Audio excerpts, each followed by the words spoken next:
First time streaming on YouTube. You know, according to OBS, I was streaming, but on YouTube, I definitely was not. I'm a fucking idiot. I've just been sitting here talking to myself for almost the past 10 minutes.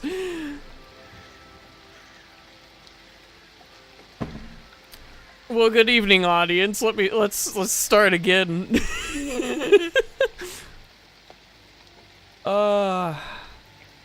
Actually, this is a good time to check network shit and see if it's all good. It should be. I'm not playing anything taxing. Hello, Debbie.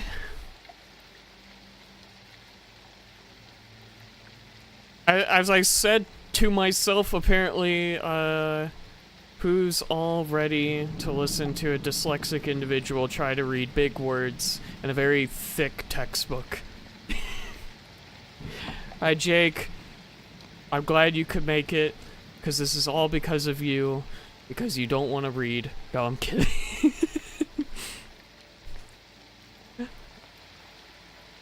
Oh, boy. Well, now that I gotta refine where the fuck I was at. So yeah. Welcome to D&D 3.5. One of the most influential versions of Dungeons & Dragons ever released. Followed probably only really by 3rd edition, depending on who you ask. If at any point any of my would-be players would like to interrupt me to ask a question or discuss something, feel free to in chat. I will be periodically looking at it after all.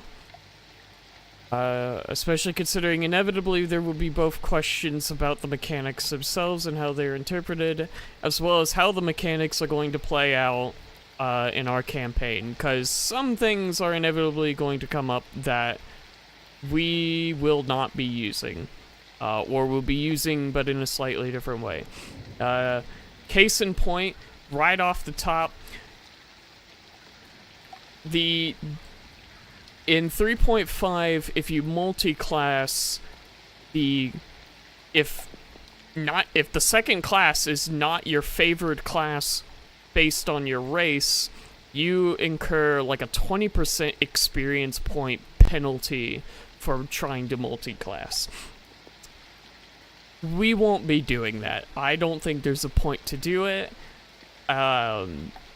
Especially considering that technically applies to prestige classes, depending on how you want to read the words, although that has been somewhat errated. Regardless, it's not worth it. It's a pretty dumb design decision in my opinion, and it's one that was gotten rid of in Pathfinder 1st edition, so we're just going to ignore it. If you want to multi-class, feel free to. You know what the experience is to get it. There are things that will incur experience point penalties, but multi-classing isn't one of them. That's just adding unnecessary penalty on top of penalties that already exist.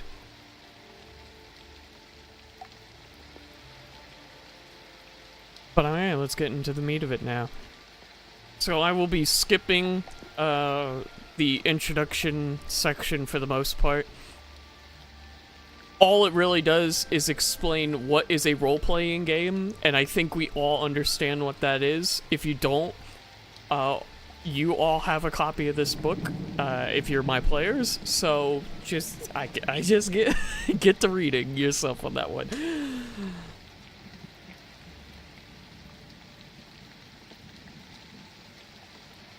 One thing that is somewhat interesting, though, that I technically read to myself in part, was this nice little kind of flow chart on basic character creation at the top of the book here. It's a good reminder for how to set your characters up. Check with DM, roll ability scores, select a class and race, then assign and adjust your ability scores, review the starting packages. if you are going to come to my table and play a game with me, you're gonna have a little bit of homework. Mostly because, especially considering the game that we're playing, which, of course, Dub, you are invited to if you would like to, but I know you are busier than a lot of us, so I would understand if you didn't. But I guess to give you the elevator pitch, we're playing D&D, but it's an open world sandbox, and you set the schedule for when sessions take place.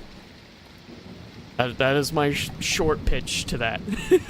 And if you're going to be a part of that, with a fucking game system as large as D&D 3.5 is, I really am going to need the help of people understanding the system to a better degree than I have required from other games that we've run.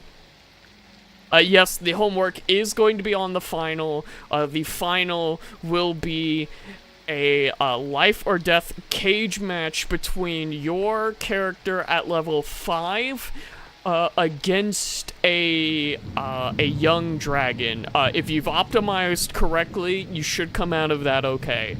I think.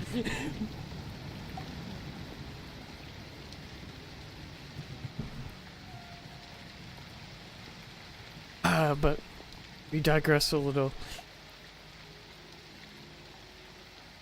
Let's get into the thick of it. And I apologize if the text is tiny for you, if you are at all trying to follow along.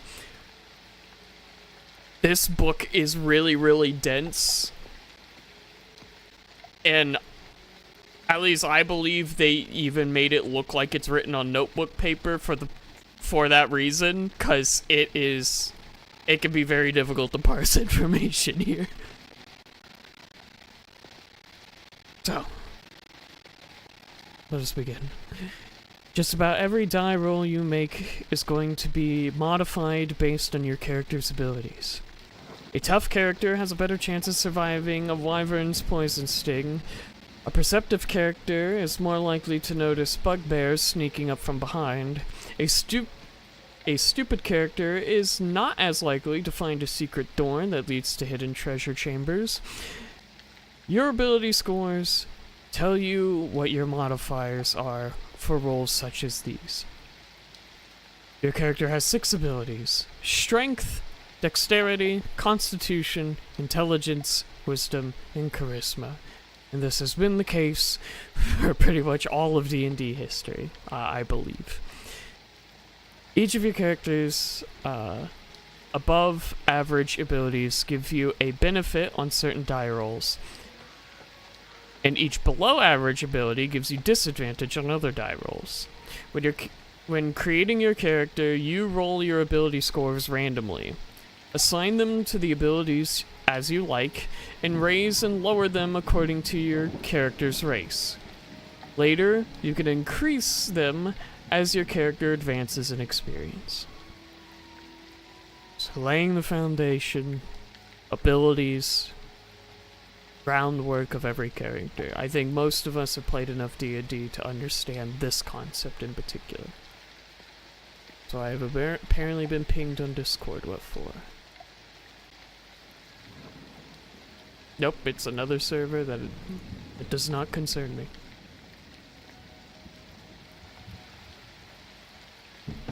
Ability scores. To create an ability score for your character, roll 4 6-sided dice, abbreviated to 4d6. Disregard the lowest die roll and total the 3 highest ones. The result is a number between 3, horrible, and 18, tremendous.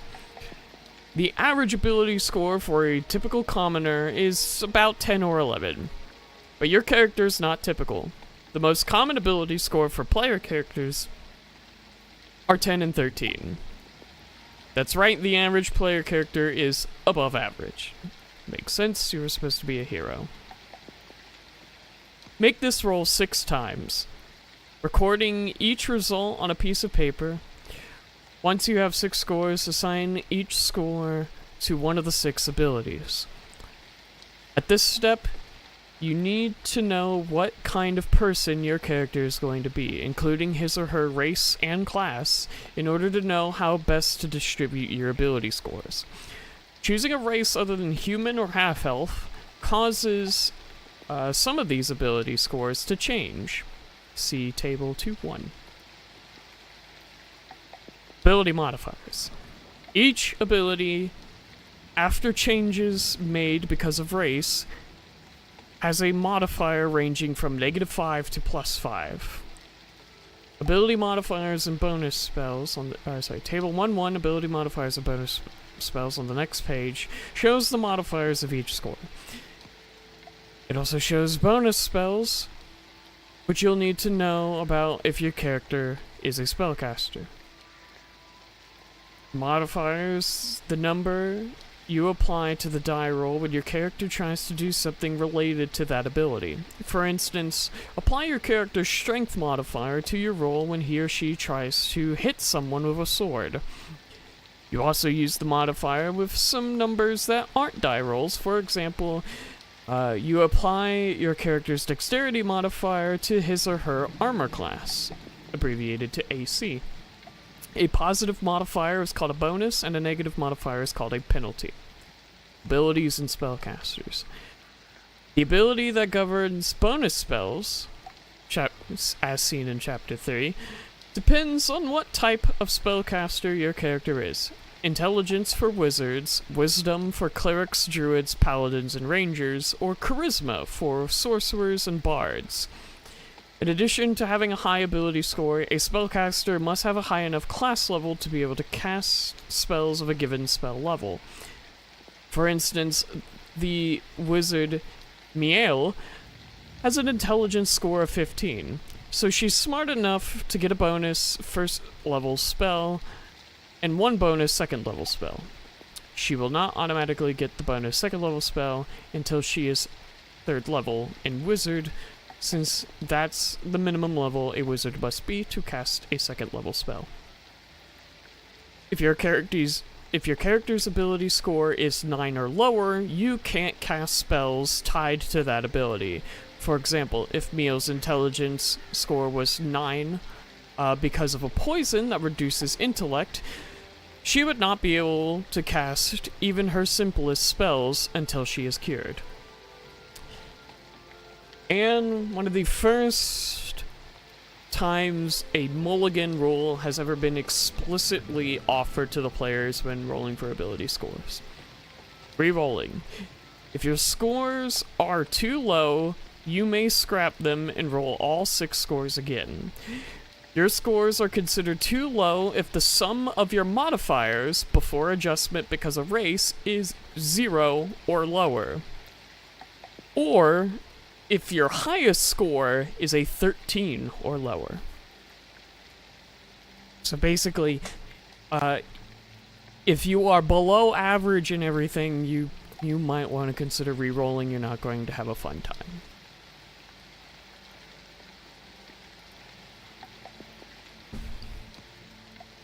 Jake, I hope you're with me so far, because it's only going to get wilder from here.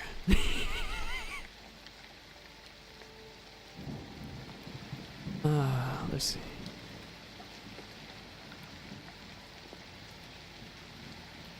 Yes. The abilities. Each ability partially describes your character and affects some of his or her actions. The description of each ability includes a list of races and creatures along with their average scores in that ability. Not every creature has a score in every ability, as you'll see when you look at the list that follows. These scores are for an average young adult creature of the indicated race or kind, such as a dwarf tax collector, a halfling merchant, or an unexceptional gnoll. An adventurer, say a dwarf fighter or a gnoll ranger, probably has better scores, at least in the abilities that matter most to that character. And player characters are above average overall. Well, see, Jake, that's part of the reason why we're doing this on YouTube. This video will auto-archive itself so you can rewatch it at any point that you would like to know the rules of this game system.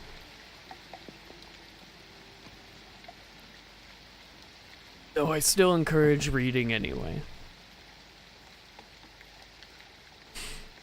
So first ability, Strength, abbreviated as STR. Strength measures your character's muscles and physical power. This ability is especially important for fighters, barbarians, paladins, rangers, and monks because it helps them prevail in combat. Strength also limits the amount of equipment your character can carry. Which, for the record, we will be using a encumbrance system for the sake of this game that we will be playing due to the fact that I think it facilitates the type of adventures and travels that I'm expecting players to get involved with. I'm not sure on the exact specifics of that encumbrance system yet. We'll figure that out before the game actually starts. You apply your character's strength modifier to the following. 1. Melee attacks. 2. Damage rolls when using a melee or thrown weapon, including a sling. Exceptions being, offhand attacks receive only 1/2 of the character's strength bonus, while two-handed attacks receive 1.5 times the strength bonus. A strength penalty, but not a bonus, applies to attacks made with a bow that is not a composite bow. 3. Climb, jump, and swim checks. These are the skills that have strength in their key ability. And finally, strength checks. For example, breaking down doors and the like. For the sake of keeping things simple, I will be, for the most part, ignoring tables unless otherwise asked to look at a table. You are more than welcome to follow along in your own book or come to it later, but the tables going forward are going to be mostly the averages of scores depending on creature, which is not that important to players. Dexterity. DEX. Dexterity measures hand-eye coordination, agility, reflexes, and balance. This ability is the most important one for rogues, but it's also high on the list for characters who typically wear light or medium armor, such as rangers and barbarians, or no armor, such as monks, wizards, and sorcerers, and for anyone who wants to be a skilled archer. You apply your dexterity modifier to the following. Ranged attacks, including those for attacks made with bows, crossbows, throwing axes, and other such ranged weapons.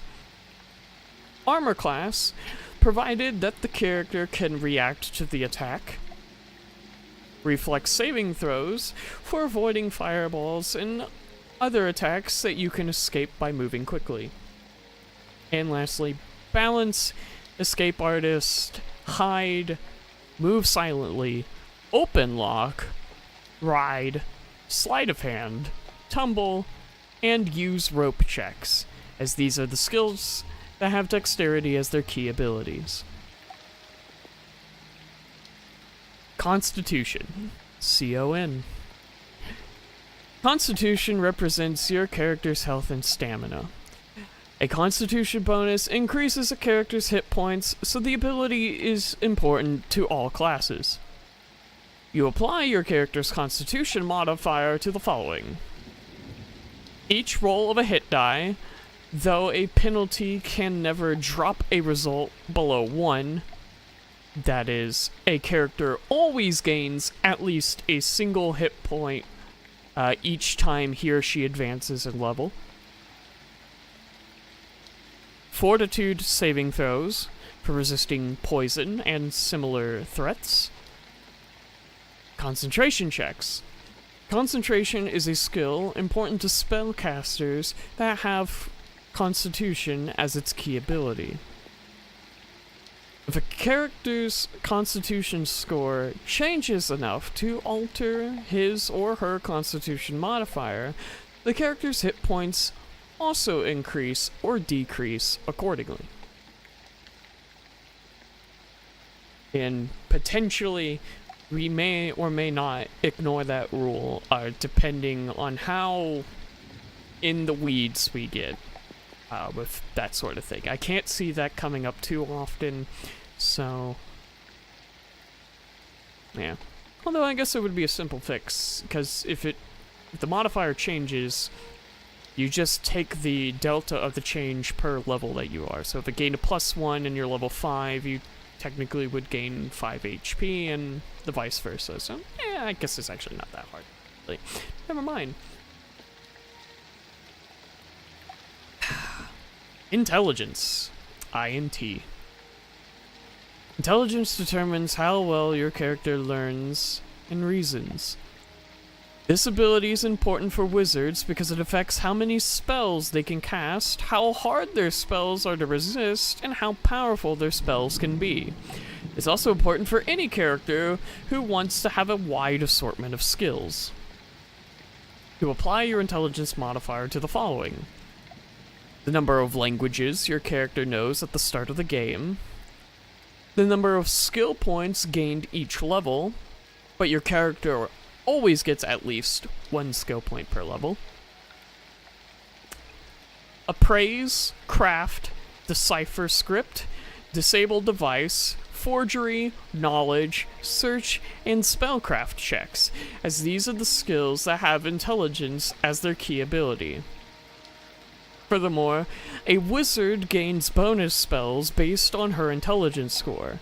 The minimum intelligence score needed to cast a wizard spell is 10 plus the spell's level. An animal has an intelligence score of 1 or 2. A creature of human-like intelligence has a score of at least 3. Wisdom. W-I-S. Wisdom describes a character's willpower, common sense, perception, and intuition. While intelligence represents one's ability to analyze information, wisdom represents being in tune and aware with one's surrounding. The absent-minded professor has low wisdom and high intelligence. A simpleton, low intelligence, might still have great insight, high wisdom. Wisdom is the most important ability for clerics and druids, and it is also important for paladins and rangers. If you want your character to have acute senses, put a high score in wisdom. Every character has a wisdom score. You apply your character's wisdom modifier to the following: will saving throws for negating the effects of charm person and other such spells, heal, listen, profession, sense motive, spot, and survival checks, as these are the skills that have wisdom as their key ability.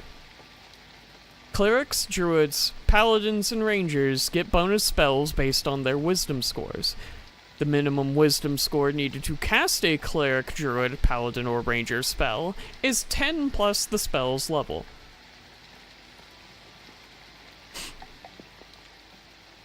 Charisma. C-H-A. And the final ability. Charisma measures a character's force of personality, persuasiveness, personal magnetism, ability to lead, and physical attractiveness. This ability represents actual strength of personality, not merely how one is perceived by others in social settings. Charisma is most important for paladins, sorcerers, and bards. It is also important for clerics since it affects their ability to turn undead. Every creature has a charisma score. You apply your charisma modifier to bluff, diplomacy, disguise, gather information, handle animal, intimidate, perform, and use magic device checks, as these are the skills that have charisma as their ability score, or key ability. Apologies. Checks that represent attempts to influence others, and turning checks for clerics and paladins attempting to turn zombies, vampires, and other such undead. Sorcerers and bards gain bonus spells based on their charisma score. The minimum charisma score needed to cast a sorcerer or bard spell is 10 plus the spell's level. The following is an example of generating and assigning ability scores. Monty wants to create a new character. He rolls 4 6-sided dice, 4d6, and gets a 5, 4, 4, and 1. Ignoring the lowest roll, 1, he records the result on scratch paper, 13. He rolls the dice 5 more times and gets the following scores: 13, 10, 15, 12, 8, and 14. Monty decides to play a strong, tough dwarf fighter. Now he assigns his scores to abilities. Strength gets the highest score, 15. His character has a +2 strength bonus that will serve him well in combat. Constitution gets the next highest score of 14.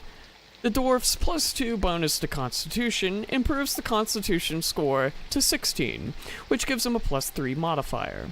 The bonus gives the character more hit points and better fortitude saving throws. Monty puts his lowest score, 8, into Charisma. The dwarf's -2 racial penalty to Charisma reduces the Charisma score to 6 for a -2 penalty. Monty has 2 bonus range scores left, 13 and 12, plus an average score of 10. Dexterity gets the 13, +1, which helps with ranged weapon attacks and reflex saving throws. Monty, also thinking ahead, a dexterity score of 13 qualifies the character for the dodge feat. Wisdom gets the 12, a +1 bonus. The wisdom bonus helps with perception skills, such as spot and listen checks, as well as with will saving throws. Intelligence gets the 10, which has no bonus or penalty. An average intelligence isn't bad for a fighter. Monty records his character's race, class, ability scores, and ability modifiers on his character sheet. Changing ability scores. Over time, the ability scores your characters start with can change. Ability scores can increase with no limit.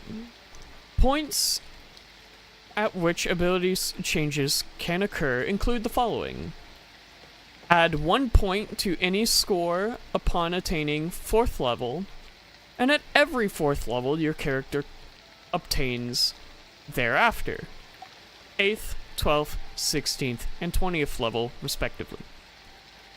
Many spells and magical effects temporarily increase or decrease ability scores. The Ray of Enfeeblement spell reduces a creature's strength, and the Bull's Strength spell increases it.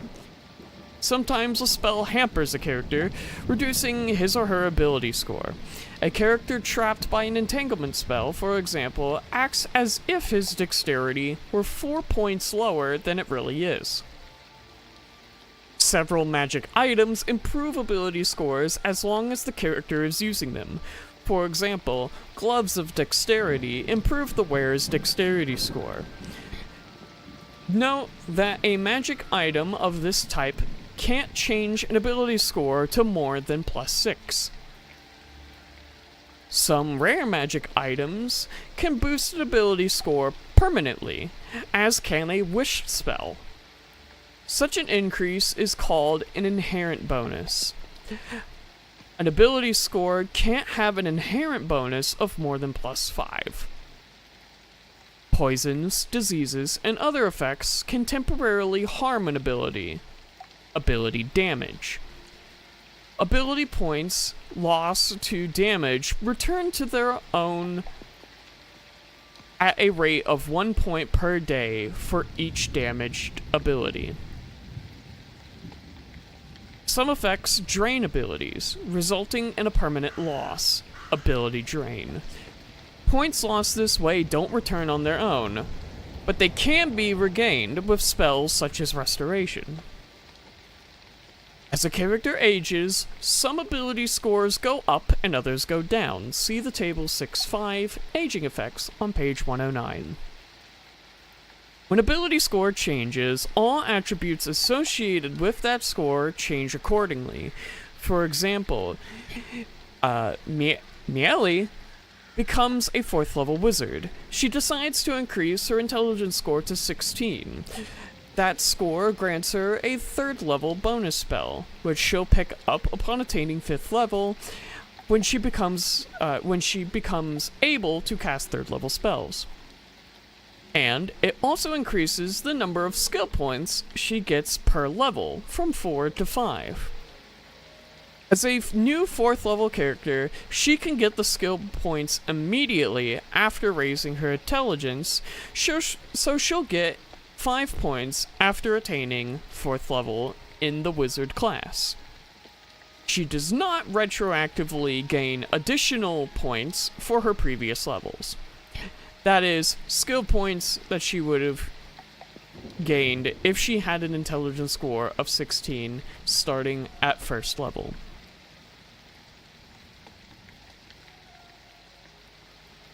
Some things to keep in mind for intelligence, wisdom, and charisma. You can use your character's intelligence, wisdom, and charisma scores to guide you in role-playing your character. Here is some background, though they are just guidelines, about what these scores can mean. A smart character is curious, knowledgeable, prone to using big words. A character with a high intelligence but low wisdom may be smart but absent-minded, or knowledgeable but lacking in common sense.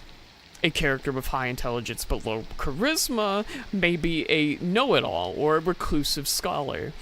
A smart character lacking in both wisdom and charisma may put her foot in her mouth often. Character with low intelligence mispronounces and misuses words, has trouble following direction, or sometimes fails to get the joke. A character with high wisdom may be sensible, serene, in tune, alert, or centered. A character with a high wisdom but low intelligence may be aware, but simple. A character with a high wisdom but low charisma knows enough to speak carefully and may become an advisor,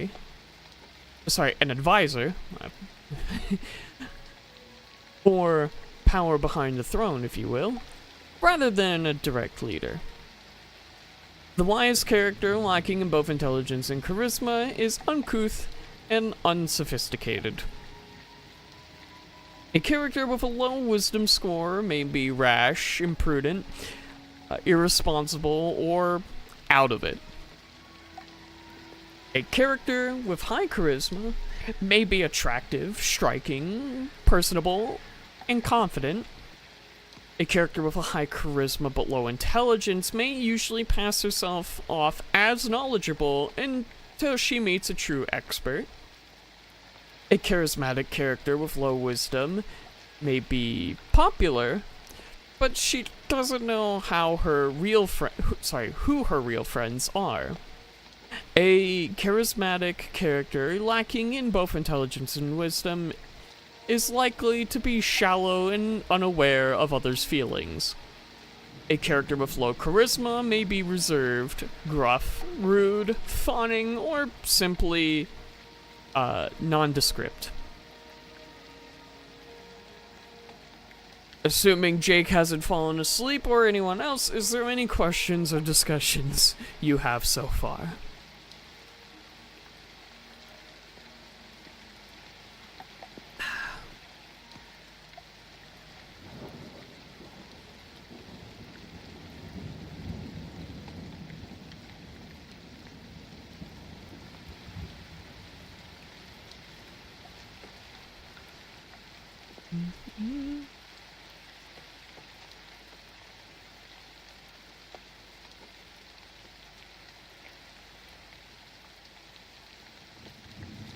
I don't think Dub's here.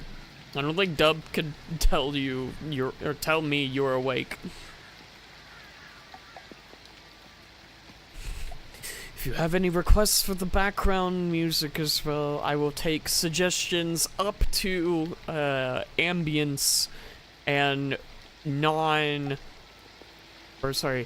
better way to put it, tracks that don't have vocals or are otherwise not too terribly high energy, as I still have to be able to read over it.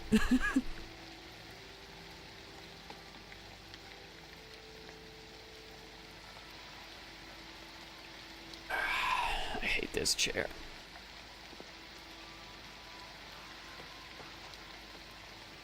But otherwise, we shall continue forward to the races, where we start to see a little bit more imagery. Also, I do really enjoy the, yeah, I do need a new chair. I do really enjoy the sort of, ecological sketches of all the races and individuals within these books.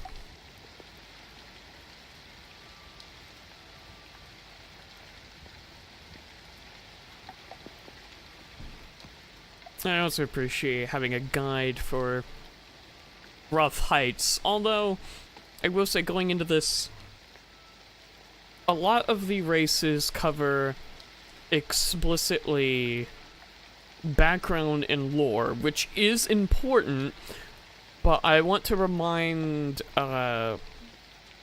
players that will be partaking in my current game, the lore is not as important here, mainly due to the fact that we're playing in a sort of Spelljammer-esque system, so depending on where you come from and what you end up doing, the lore may or may not explicitly apply to you. I mean, it's a good starting point here in this book, but there are other books available that go into a little bit further detail on all the races, as well as giving sort of variants that are common to appear, as well as there are other setting books that take place in specific settings, such as the Forgotten Realms or Eberron, as well as some setting books that take place in sort of specific environments, such as deserts and tundras, that also give additional lore, or rather different lore, that pertains to the races that aren't necessarily applicable to the ones here, because I believe 3.5 is using Forgotten Realms as the default setting, but I could be mistaken in that. Especially considering there are specific Forgotten Realms supplements, but I don't honestly know what other setting would be considered the default here. So I'm just gonna make that assumption for now. Anyway, how are we doing there? The Elven Woods are home to the elves and their allies. Not many dwarves or half-orcs live there. In turn, elves, humans, halflings, and half-orcs are hard to find in underground dwarven cities. And while non-humans may travel through the human countryside, most country folk are humans. In the big cities, however, the promise of power and profit brings together people of all the common races. The humans, dwarves, elves, gnomes, halflings, half-orcs,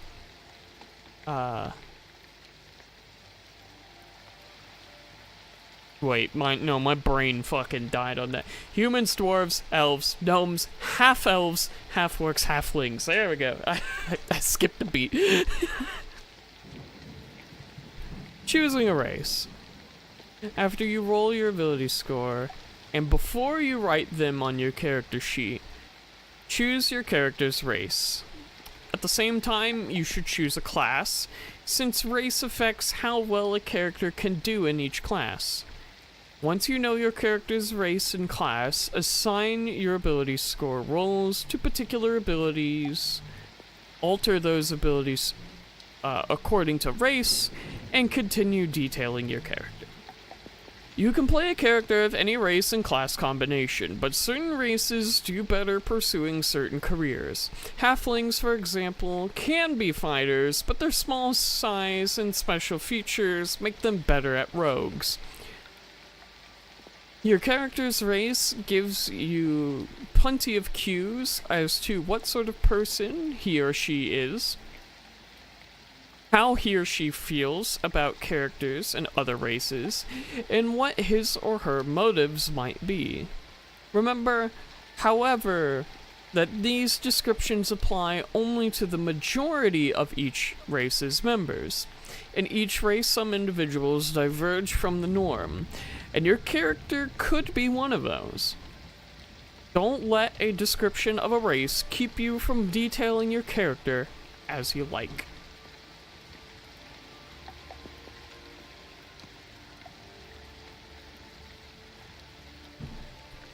Racial characteristics. Your character's race determines some of his or her qualities. First, there's ability adjustments.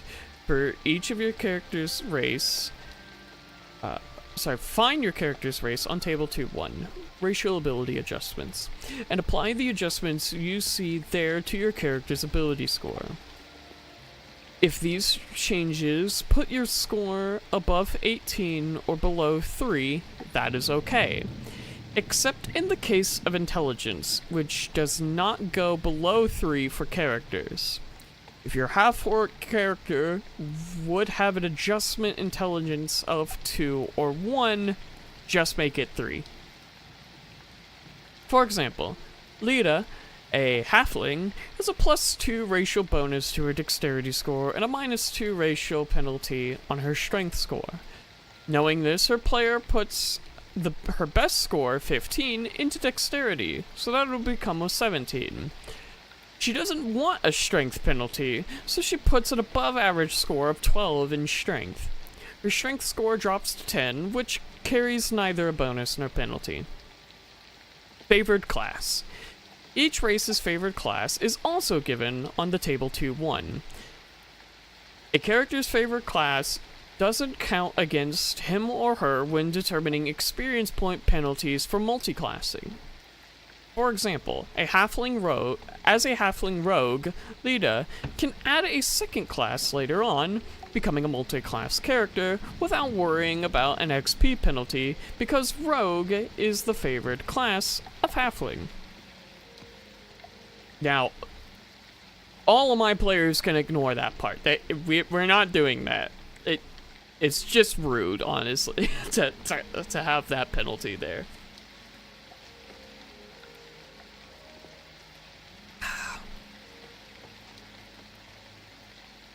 Race and language. In a big city, visitors can hear all manner of languages being spoken. Dwarves haggle over gems in Dwarven. Elf sages engage in learned debates in Elven. And preachers call out prayers in Celestial. The language heard most, however, is Common, a tongue shared by all who take part in the culture at large. With all these languages in use, it is easy for people to learn other languages, and adventurers often speak several. All characters know how to speak Common. A dwarf, elf, gnome, half-elf, half-orc, or halfling also speak a racial language as appropriate. A smart character, one who has an intelligence bonus at first level, speaks other languages as well. 1 extra language per point of intelligence bonus as a starting character. Select your character's bonus languages, if any, from the list found in his or her race's description later in the chapter. Literacy. Any character except a barbarian can read and write all the languages he or she speaks. A barbarian can become literate by spending skill points. See literacy on page 25. Now again, this is another thing that I must bring up to my players. Given the fact that the campaign that we are doing in-universe, it's described that after returning to base that you are supposed to write a report on what your adventure was. The in-universe hand wave to that is essentially there are scribes and scribe stones that you can speak to. So if you are writing your report as an illiterate character, you would write it in the physical world to give to me as if your character was speaking to someone.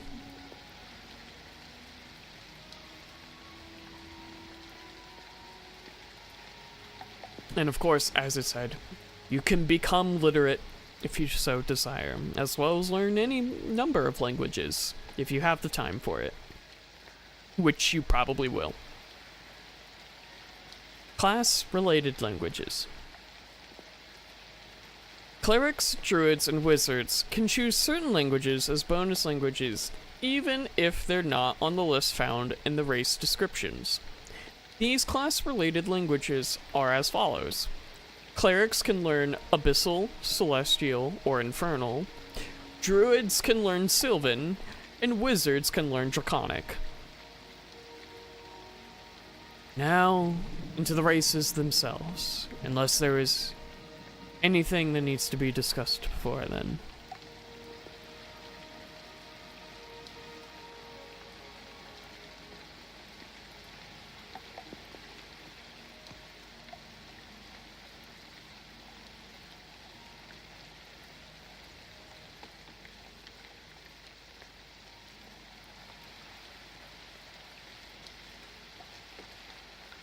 And the delay on YouTube kills me. I might need to fiddle with that a little bit. Granted, I do know I explicitly went for quality over latency due to the fact that potentially reading tiny text, I felt if YouTube crushed it too much that it would fucking just kind of eat it.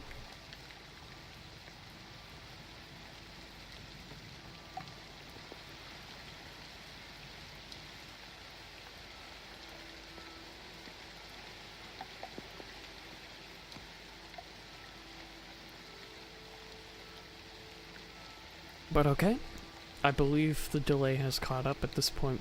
I will continue forward. I will still be looking at it. Humans. Most humans are the descendants of pioneers, conquerors, traders, travelers, refugees, and other people on the move. As a result, human lands are home to a mix of people. Physically, culturally, religiously, and politically different.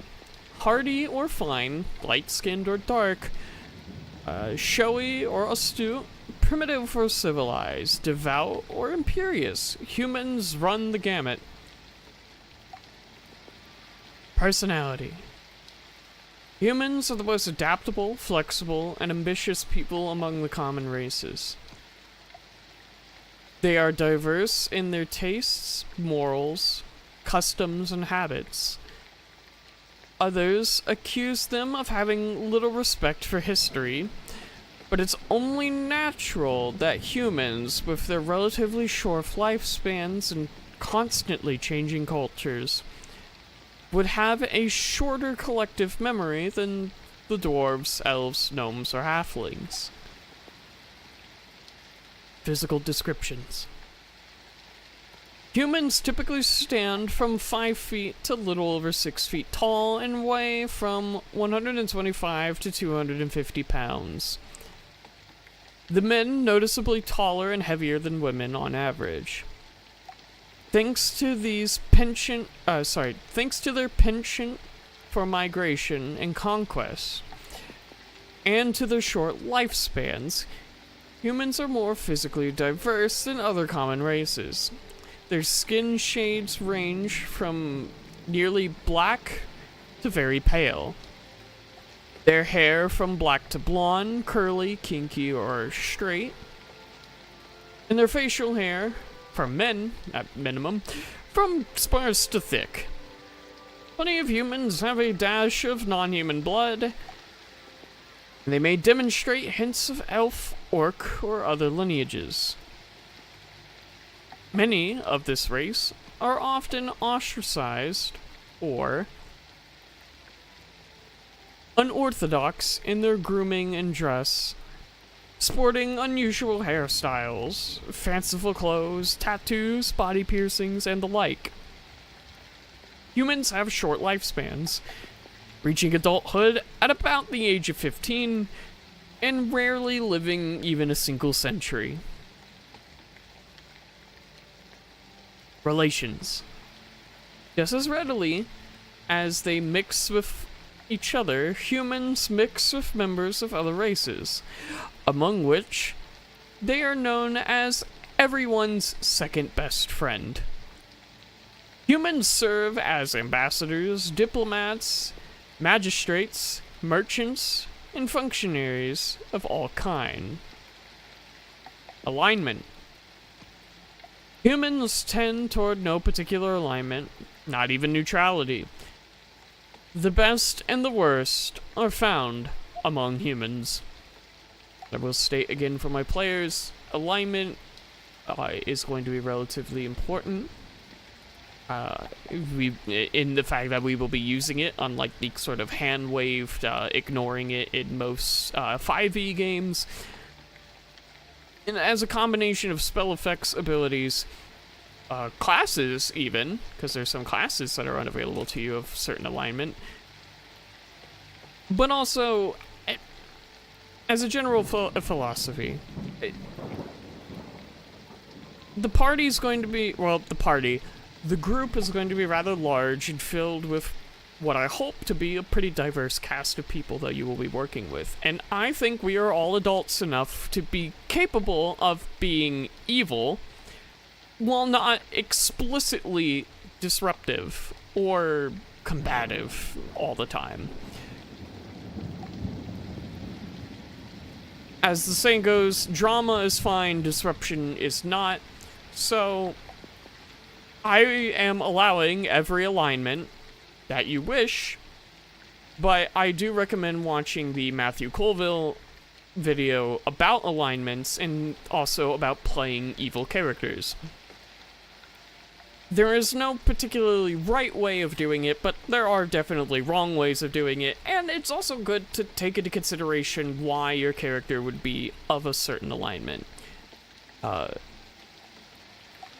Alignment is descriptive, not prescriptive. So if you're playing a lawful evil character, legitimately ask yourself, what about your character makes them lawful evil? What about their actions and personalities make them lawful evil? And does the moniker fit? If it does, cool. If not, think of something that fits a little better. And of course, there will be things that potentially change alignments, so keep that in mind as well. At that point, it kind of does become a little prescriptive, but we'll cross those bridges when we get there. But we continue with the humans. Human lands. Human lands are usually in flux, with new ideas, social changes, innovations, and new leaders constantly coming to the foray. Members of longer-lived races find human culture exciting, but eventually a little wearying, or even bewildering. Since humans lead such short lives, their leaders are all young compared to the political, religious, and military leaders among the other races. Even where humans are conservative traditionalists, human institutions change with the generations, adapting and evolving faster than parallel institutions among elves, dwarves, gnomes, and halflings. Individually and as a group, humans are adaptable opportunists, and they stay on top of changing political dynamics.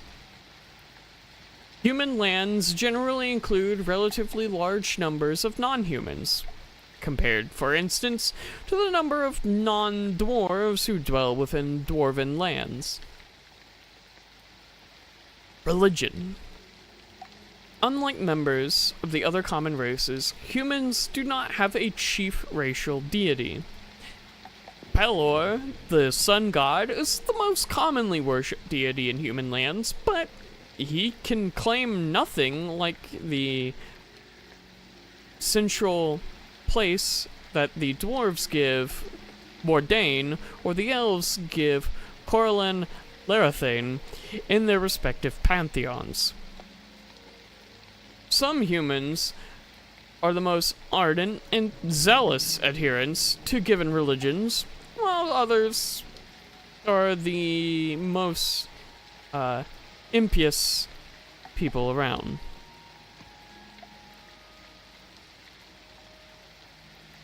Language. Humans, of course, speak Common. They typically learn other languages as well, including obscure ones, and they are fond of sprinkling their speech with words borrowed from others' tongues. Orc curses, elven musical expressions, dwarven military phrases, and so on. Names. Human names vary greatly. Without a unifying deity to give them a touchstone for their culture, and with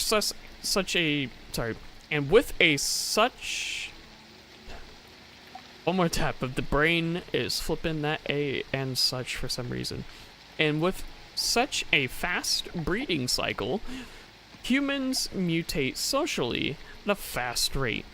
Human culture, therefore, is more diverse than other cultures, and no human names are truly typical. Some human parents give their children dwarven or elven names, pronounced more or less correctly.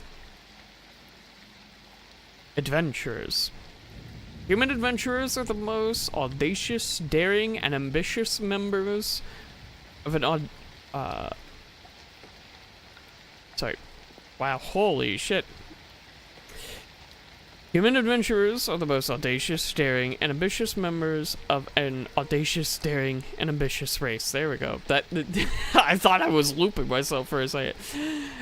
A human can earn glory in the eyes of her fellows by amassing power, wealth, and fame.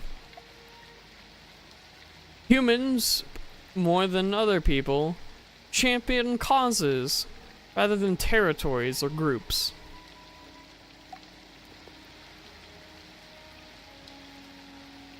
Now for the game mechanics. The human racial traits. Humans are considered medium.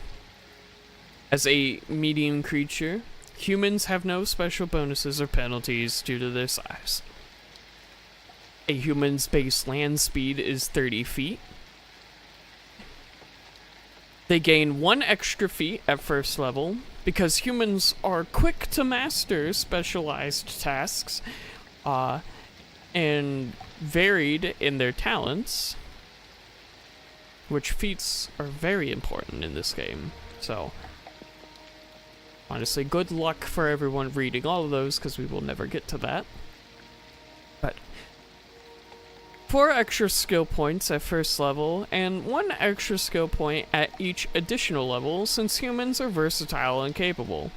The 4 skill points at first level are added on as a bonus, not multiplied.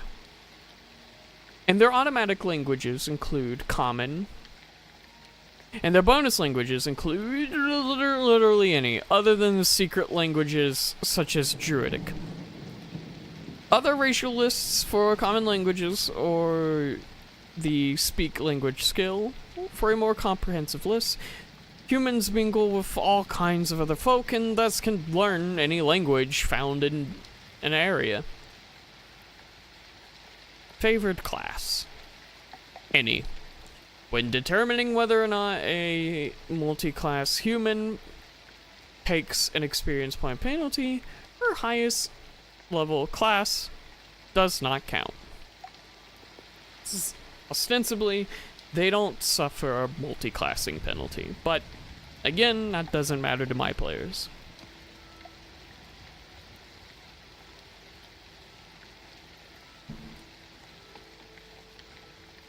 The dwarves. All right. No, I don't have the constitution to do dwarves. Nothing but the accent.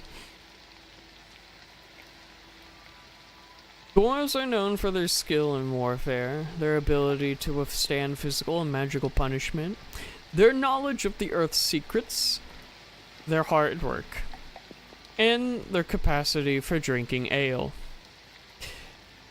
Their mysterious kingdoms, carved out from the inside of mountains, are renowned for the marvelous treasures that they produce as gifts or for trade.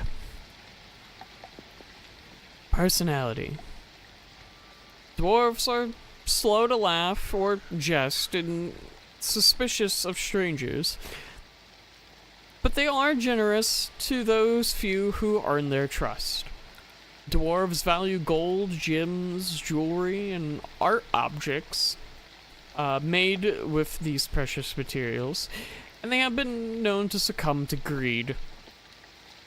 They fight neither recklessly nor timidly, but with careful courage and tenacity. Their sense of justice is strong, but at its worst it can turn into a thirst for vengeance. Among gnomes, who get along famously with dwarves, a mild oath is, "If I'm lying, may I cross a dwarf." Physical description. Dwarves stand only 4 to 4.5 feet tall, but they are so broad and compact that they are, on average, almost as heavy as a human. Dwarf men are slightly taller and noticeably heavier than dwarf women. Dwarf skin is typically deep tan or light brown, and their eyes are dark. Their hair is usually black, gray, or brown and worn long. Dwarf men value their beards highly and groom them very carefully. Dwarves favor simple styles for their hair, beards, and clothes. Dwarves are considered adults at the age of 40, and they can live to be more than 400 years old. Relations. Dwarves get along fine with gnomes and passably with humans, half-elves, and halflings. Dwarves say the difference between an acquaintance and a friend is about 100 years. Humans with their short lifespans have a hard time forging truly strong bonds with dwarves. The best dwarf-human friendship is often between a human and a dwarf who liked the human's parents and grandparents. Dwarves fail to appreciate elves' subtlety in art, regarding elves as unpredictable, fickle, and flighty. Still, elves and dwarves have, through the ages, found common cause in battle against orcs, goblins, and gnolls. Through many such joint campaigns, the elves have earned the dwarves' grudging respect. Dwarves mistrust half-orcs in general, and the feeling is mutual. Luckily, dwarves are fair-minded, and they grant individual half-orcs the opportunity to prove themselves. Alignment. Dwarves are usually lawful, and they tend toward good. Adventuring dwarves are less likely to fit the common mold. However, since they're more likely to be those who did not fit perfectly into dwarven society. Dwarven lands. Dwarven kingdoms usually lie deep beneath the stony faces of mountains, where the dwarves mine gems and precious metals, and forge items of wonder. Trustworthy members of other races are welcome in such settlements, though some parts of these lands are off limits even to them. Whatever wealth the dwarves can't find in the mountains, they gain through trade. Dwarves dislike water travel, so enterprising humans frequently handle trade in dwarven goods when travel is along a water route. I feel like I blacked out. It's like I comprehend it now post fact, but or post hoc, but it's like brain absolutely disassociated there. Dwarves in human lands are typically mercenaries, weaponsmiths, armorsmiths, jewelers, and artisans. Dwarf bodyguards are renowned for their courage and loyalty, and they are well rewarded for their virtues. Religion. Excuse me. Chief deity of dwarves is Mordain. Oh, sorry, Moradin. Wow. Yeah, that was a mispronunciation and a half. The Soul Forger. He is the creator of the dwarves, and he expects his followers to work for the betterment of the dwarf race. Language.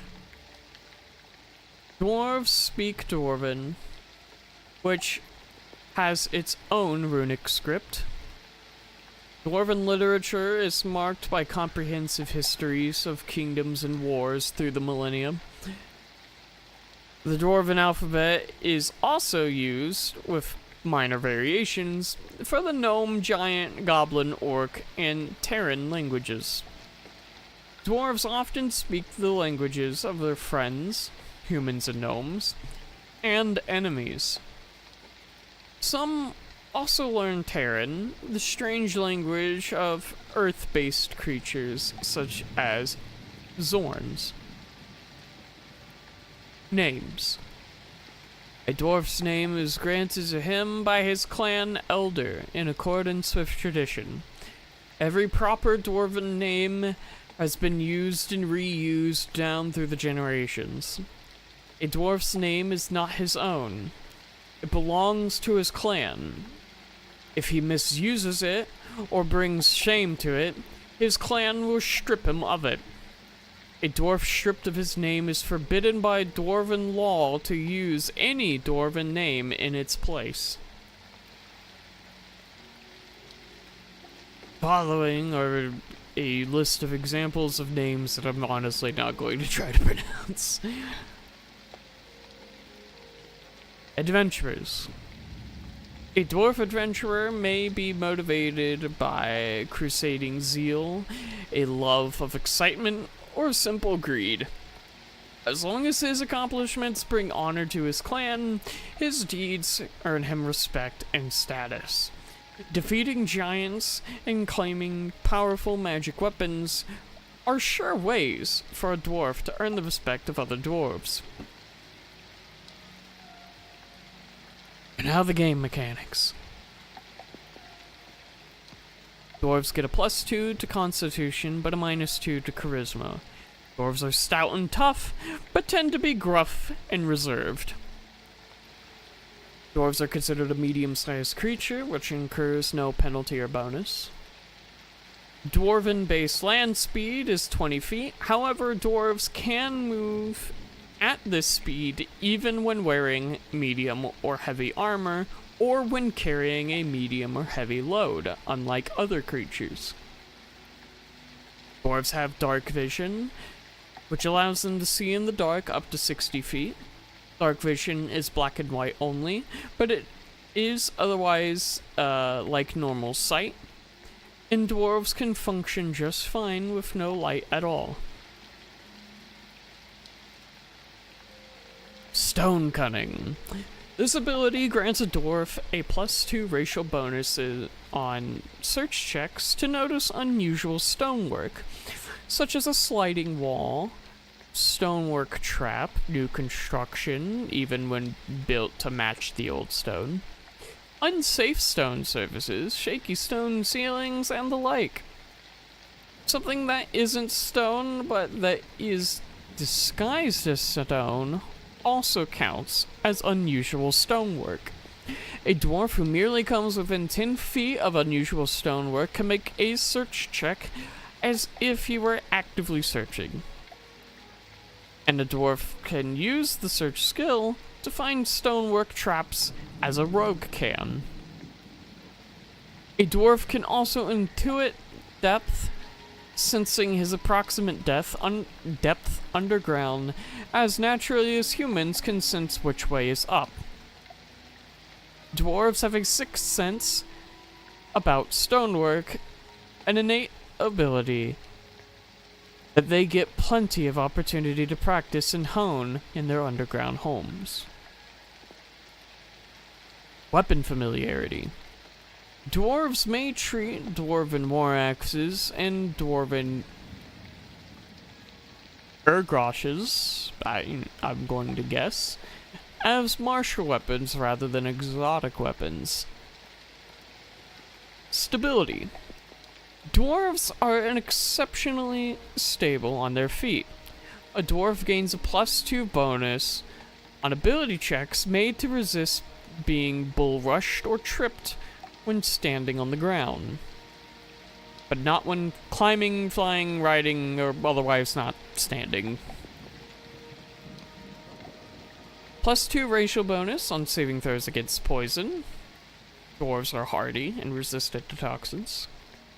+2 racial bonus on saving throws against spells and spell-like ability effects, as they have an innate magic resistance.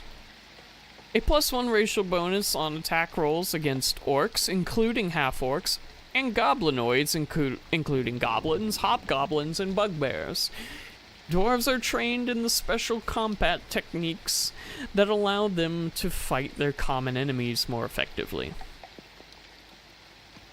+4 to dodge bonus to armor class against monsters of the giant type, such as ogres, trolls, and hill giants.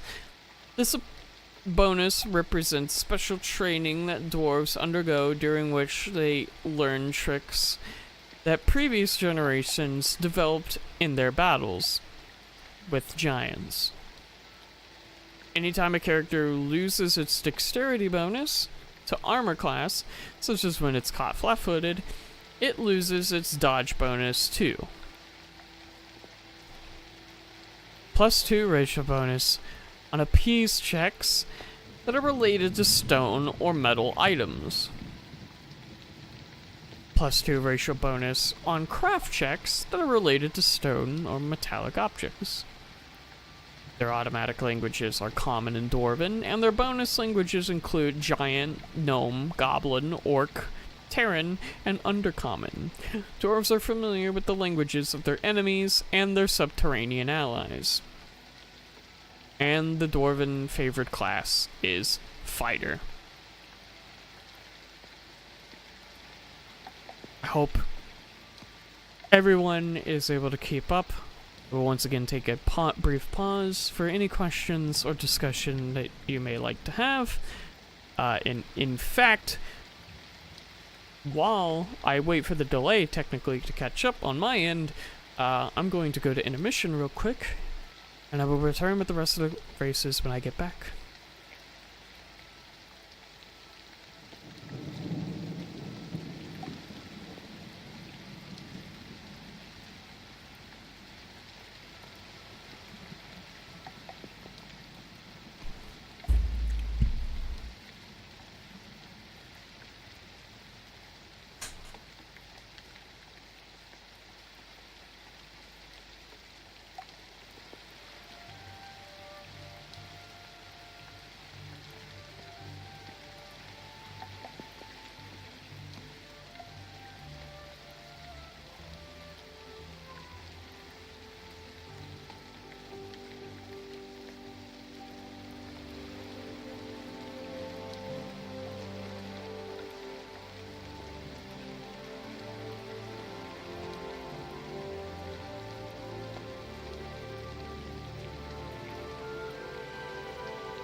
Alright.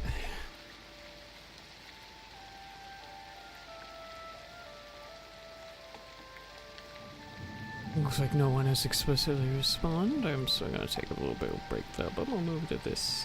Even though the chat is not set up for this one. Actually, I'm curious, did I? Or, whoops, not that one. I realize my fucking thing is... Oh, you know what? Wait a second. I was wondering why that wasn't working. Let's fix something real quick.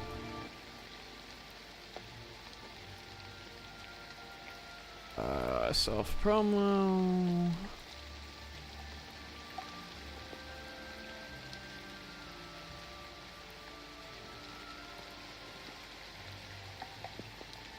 Now, will it retroactively show the chat? This is a little bit annoying if I have to do it every time, but...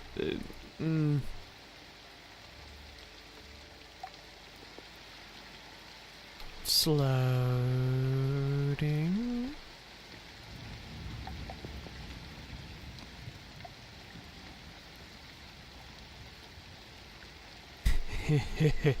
I may have had this program open in the background for too long.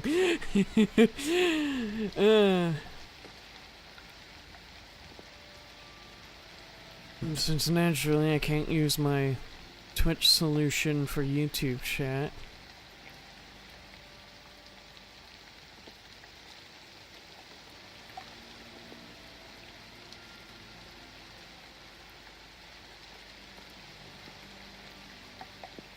I'll let that load for a little bit. I'll rest my eyes and check a couple things anyways. How's everyone else doing tonight? Hope everyone's having a good, relaxing evening. Oh. Well, I see everyone's leaving the Discord call. So Alright, where was I pinged? Oh, Marauders has another update.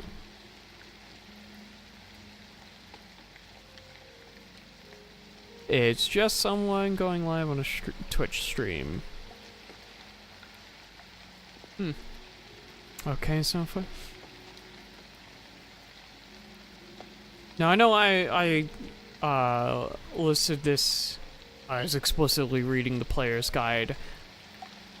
And I'm reading it in order because it made the most sense.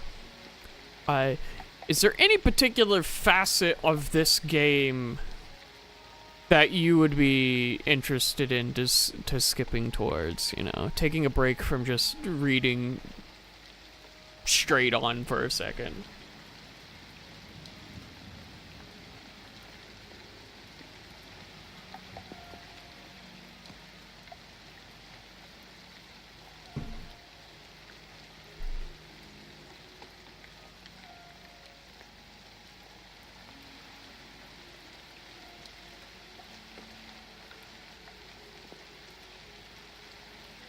And the delay on this is really long.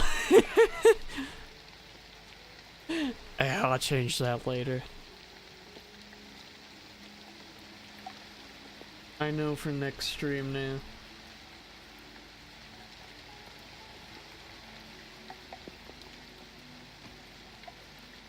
I really do hate that OBS makes it. Oh, there is a second button in OBS for that, isn't there? None that you can think of? That's fair.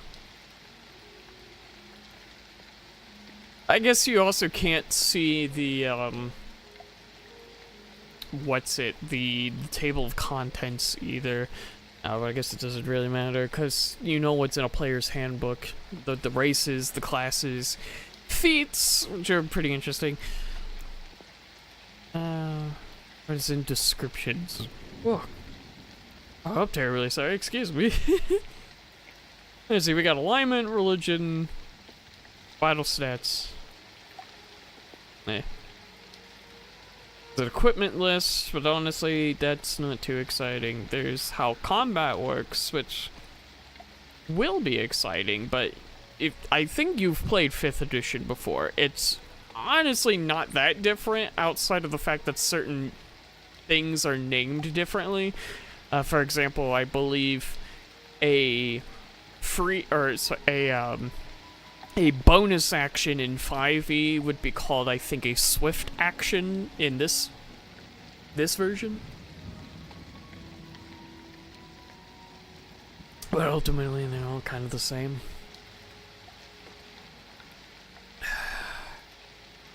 My chat thing is not gonna load, is it?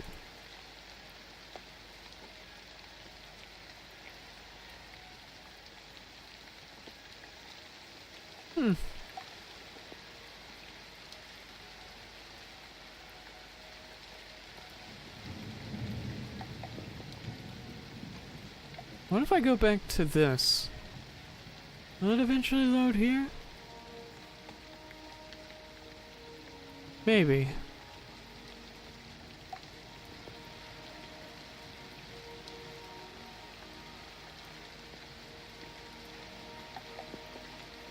Maybe not. Oh. Well, it did something for a second, but... Oh, that's okay. It's actually closed out of view, then make sure it's really closed. Because I need to do non-reading for a minute anyways for my eyes to adjust. Let's reset it and see if that does anything. Actually, I think it got worse. Jesus.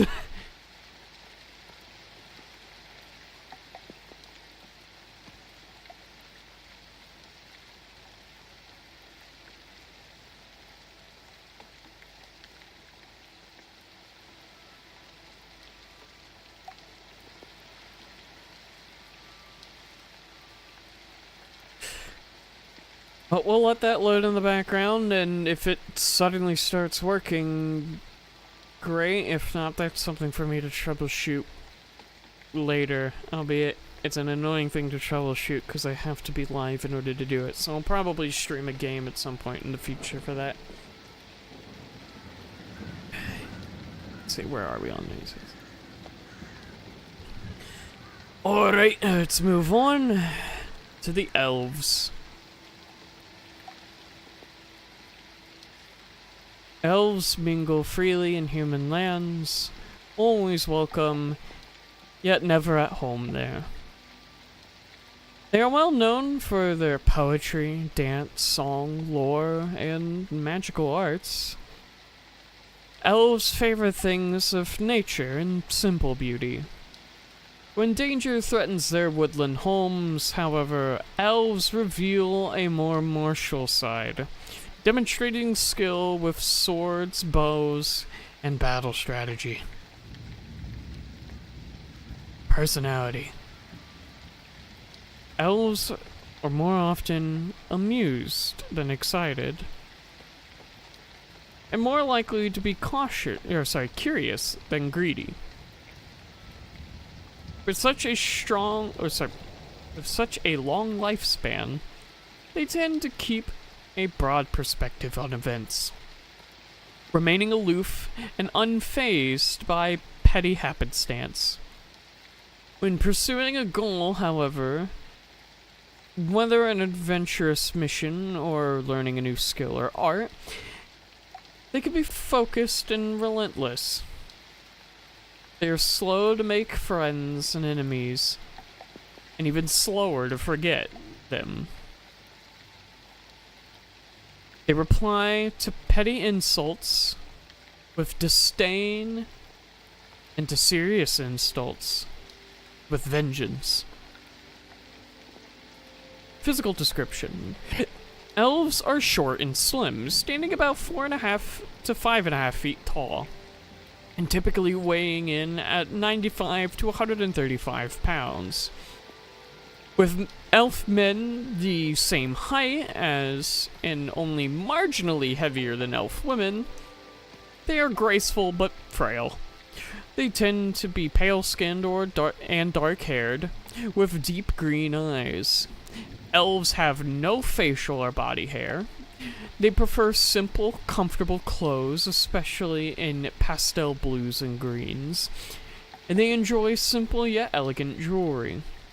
Elves possess unearthly grace fine features. And fine features. Many humans and members of other races find them hauntingly beautiful.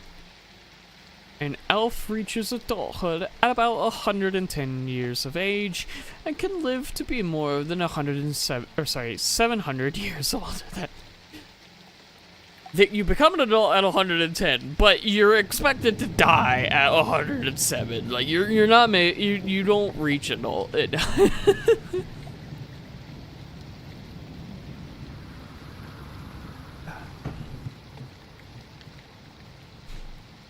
Elves do not sleep, as members of the other common races do.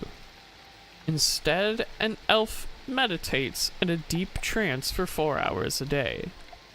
An elf resting in this fashion gains the same benefit humans do after an 8-hour sleep. While meditating, an elf dreams, though these dreams are actually mental exercises that have become reflexive through years of practice. The common word for an elf's meditation is trance, as in 4 hours of trance. No, I did always wonder, I should look that up after stream. Where the hell did the elf trance thing come from? I imagine, like, a lot of things in D&D lore probably have something to do with Tolkien, but I've only ever... I don't know, honestly, much about Tolkien lore, so I can only surmise. Yep. Anywho. Relations. Elves consider humans rather unrefined, halflings as a bit staid, gnomes somewhat trivial, and dwarves not at all fun. They look on half-elves with some degree of pity, and they regard half-orcs with unrelenting suspicion. While haughty, elves are not particular the way halflings and dwarves can be. And they are generally pleasant and gracious even to those who fall short of elven standard. A category that encompasses just about everyone who's not an elf. Alignment. Since elves love freedom, variety, and self-expression, they lean strongly towards the gentler aspects of chaos. Generally, they value and protect others' freedom, as well as their own. They are more often good than not. Elven lands. Most elves live in woodland clans numbering less than 200 souls. Their well-hidden villages blend into the trees, doing little harm to the forest. They hunt game, gather food, and grow vegetables. And their skill and magic allow them to support themselves amply without the need for clearing and plowing land. Their contact with outsiders is usually limited, though some few elves make a good living trading finely worked elven clothes and crafts for the metals that elves have no interest in mining. Elves encountered in human lands are commonly wandering minstrels. Minstrels.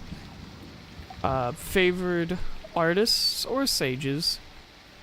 Human nobles compete for the services of elf instructors who teach swordplay to their children. Ooh. Religion. Above all others, elves worship Corlan Larithian, the protector and preserver of life. Elven myth holds that it was from his blood, shed in battles with Gamesh, the god of the orcs, that the elves first arose. Corlon is a patron of magical study, arts, dance, and poetry, as well as a powerful warrior god. Language. Elves speak a fluid language of subtle intonation and intricate grammar. While elven literature is rich and varied, it is the language of songs and poems that are most famous. Many bards learn Elven so they can add Elven ballads to their repertoires. Others simply memorize Elven songs by sound. The Elven script, as flowing as the spoken word, also serves as the script for Sylvan, the language of dryads and pixies. For Aquan, the language of water-based creatures, and for Undercommon, the language of drow and other subterranean creatures. Names. When an elf declares herself an adult, usually sometime after her 110th birthday, she also selects a name. Those who knew her as a youngster may or may not continue to call her by her child name, but she may or may not care. An elf's adult name is a unique creation, though it may reflect the name of those she admires, or the names of others in her family. In addition, she bears her family name. Family names are combinations of regular elven words. Some elves traveling among humans translate their family names into common, while others use the elven version. Again, I'm not going to go through the elven names, although, as example of family names translated into common, you have such gems as Gemflower, Starflower, Moon Whisperer, Diamond Dew, and other such hippie-sounding names that would surely make Gary Gygax cringe. Although, I think this is I think he just made them hippies to begin with, so I didn't, Adventurers. Elves take up adventuring out of wanderlust. Life among humans moves at a pace that elves dislike. Regimented from day to day, but changing from decade to decade. Elves among humans therefore find careers that allow them to wander freely and set their own pace. Elves also enjoy demonstrating their prowess with the sword and bow, or gaining greater magical powers, and adventuring allows them to do so. Good elves may also be rebels or crusaders. Now for the game mechanics. Elves receive a +2 dexterity but a -2 constitution. Elves are graceful but frail. An elf's grace makes her naturally better at stealth and archery. They are considered a medium-sized creature, which means there is no bonus nor penalty for their size. An elf's land speed movement is 30 feet. Immunity to magic sleep effects, and a +2 racial saving throw bonus against enchantment spells or effects. They have low light vision. An elf can see twice as far as a human in starlight, moonlight, torchlight, and similar poorly illuminated conditions. She retains the ability to distinguish color and detail under these conditions. Weapon proficiency. Elves receive the martial weapon proficiency feat for the longsword, rapier, longbow, including composite, and shortbow, including composite, as bonus feats. Elves esteem the arts of swordplay and archery, so all elves are familiar with these weapons. They also receive a +2 racial bonus to listen, speech, and spot checks.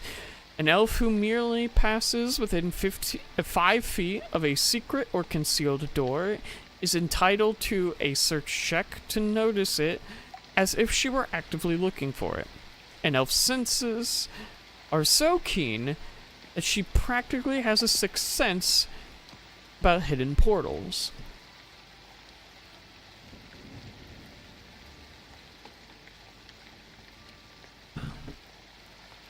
The elves' automatic languages are Common and Elven, and their bonus languages include Draconic, Gnoll, Gnome, Goblin, Orcs, and Sylvan. Elves commonly know the languages of their enemies and of their friends, as well as Draconic, the language commonly found in ancient tomes of secret knowledge. And the elves' favorite class is Wizard.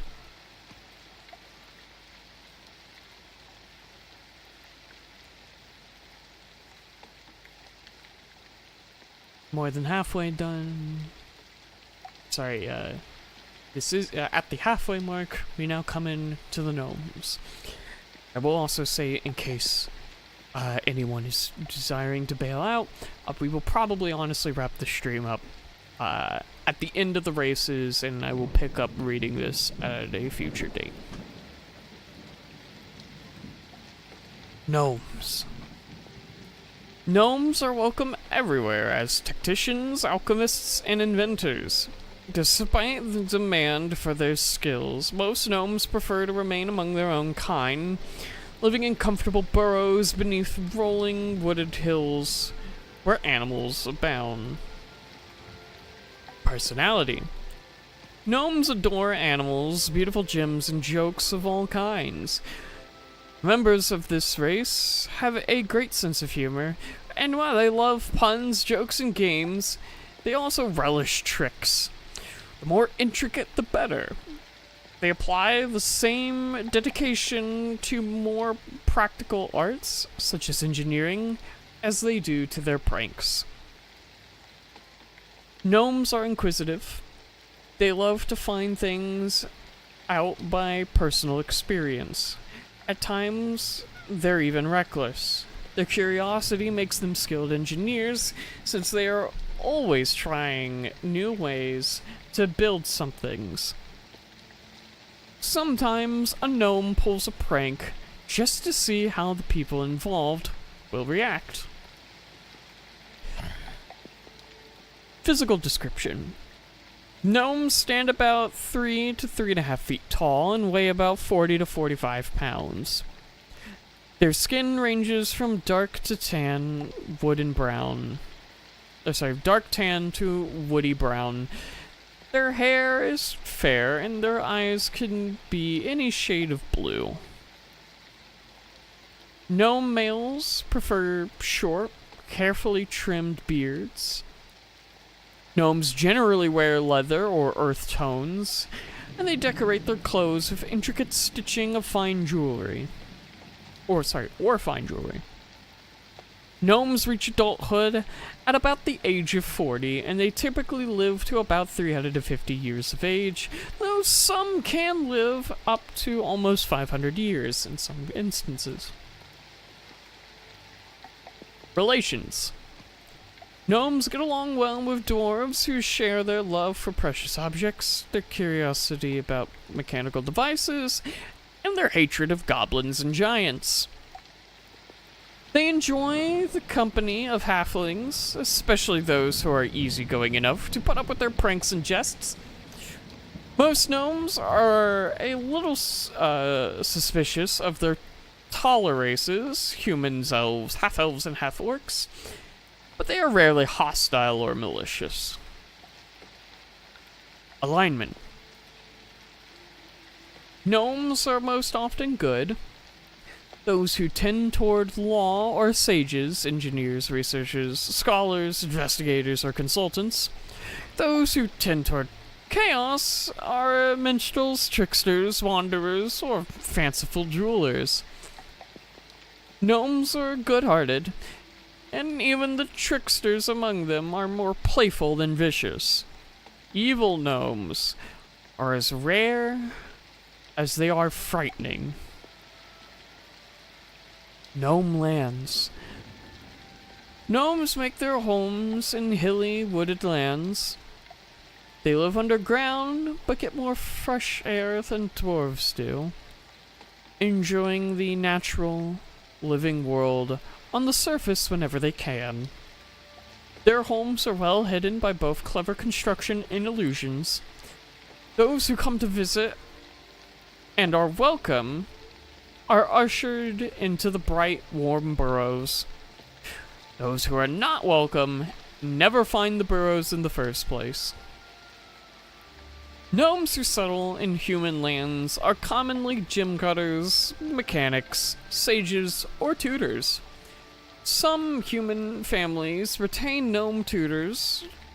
During his life, a gnome tutor can teach several generations of a single human family. Excuse me. Religion. The chief gnome god is Garl Glittergold, the watchful protector. His clerics teach the gnomes that gnomes are to cherish and support their communities. Pranks are seen as a way to lighten spirits and keep gnomes humble, not as ways for pranksters to triumph over those they trick. Languages. The gnome language, which uses the dwarven script, is renowned for its technical treatises and its catalogs of knowledge about the natural world. Human herbalists, naturalists, and engineers commonly learn gnome in order to read the best books on their topics of study. Names. Gnomes love names, and most have half a dozen or so. As a gnome grows up, his mother gives him a name. His father gives him a name. His elder gives him a name.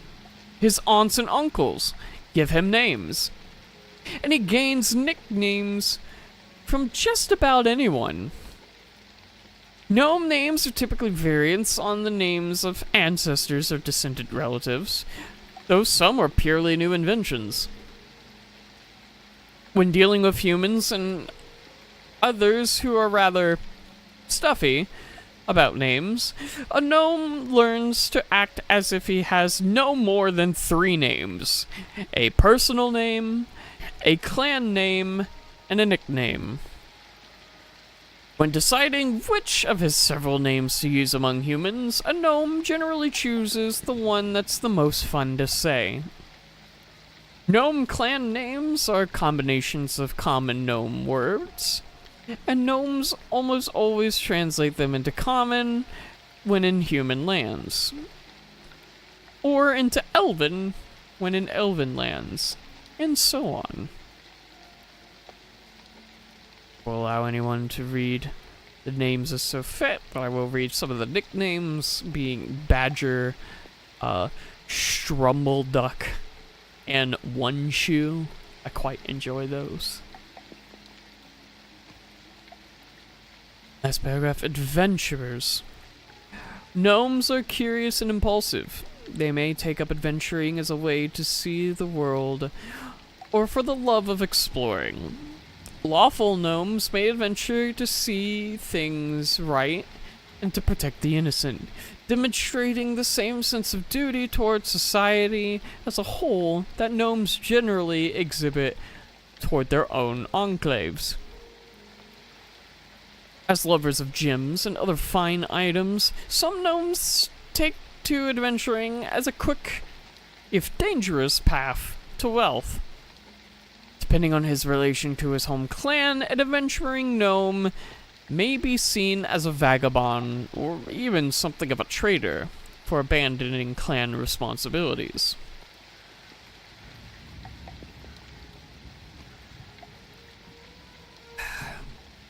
And now for the game mechanics. Gnomes gain a +2 constitution and a -2 to strength. Like dwarves, gnomes are tough, but they are small and therefore not as strong as larger humanoids. Yep. It'll teach me to have a couple beers while trying to fucking read. Small. Gnomes are considered small creatures. A gnome gains a +1 size bonus to armor class, a +1 size bonus to attack rolls, and a +4 size bonus to hide checks, but he uses smaller weapons than humans use, and his lifting and carrying limits are about 3/4 of a medium character. A gnome's base land speed is 20 feet, and they have low light vision. A gnome can see twice as far as humans in starlight, moonlight, torchlight, and similar conditions of poor illumination, and he retains the ability to distinguish color and detail under these conditions. Weapon familiarity. Gnomes may treat gnome-hooked hammers as martial weapons as opposed to exotic weapons. They have a +2 racial bonus on saving throws against illusions, since gnomes are innately familiar with illusions of all kinds.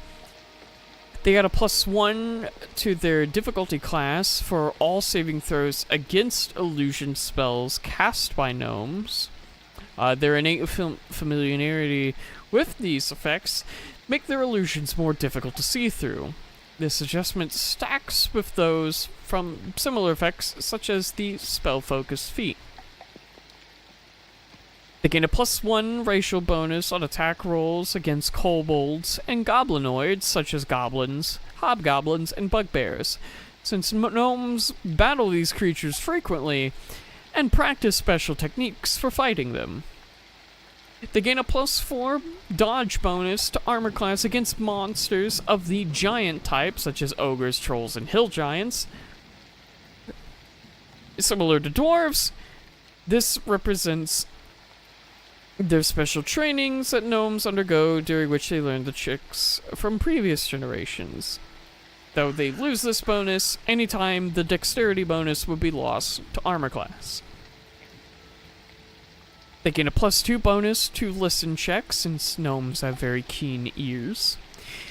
And they gain a +2 bonus to craft alchemy checks, as gnomes' sensitive noses allow them to monitor alchemical processes by smell. The automatic languages for a gnome are Common and Gnome, and their bonus languages include Draconic, Dwarven, Elven, Giant, Goblin, and Orc, since gnomes, like dwarves and elves, tend to learn the languages of their enemies and friends alike. In addition, a gnome can speak with a burrowing animal, such as badgers, foxes, rabbits, and the like. This ability is innate to gnomes, and is similar to the Speak with Animals spell. They also gain a spell-like ability where once per day they can speak with animals. The burrowing mammal only, duration of 1 minute. A gnome with a charisma score of at least 10 also has the following spell-like abilities, as once per day they can cast Dancing Light, Ghost, Sound, Prestidigitation. The casting level is the caster level first. Wait, caster level first, save DC. That don't make sense.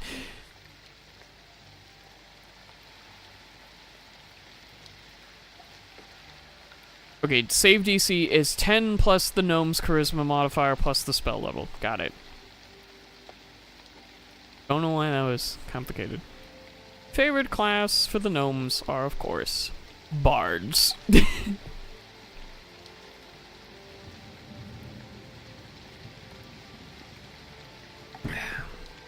Once again, take a quick break to see how my fucking chatbot is doing. Yep, it's still not working. Cool. Great, love it. Love to see it.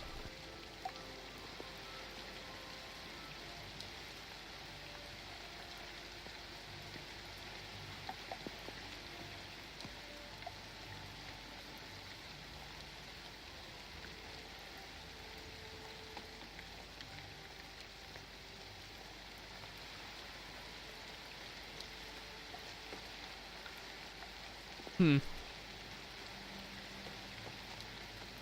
Hey, this might sound weird in audio for a second. I apologize ahead of time.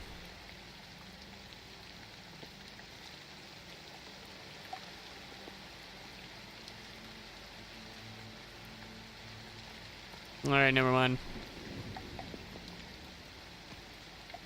Hey! That did it. Or at least on this side of things it did it. Is it gonna pop up here?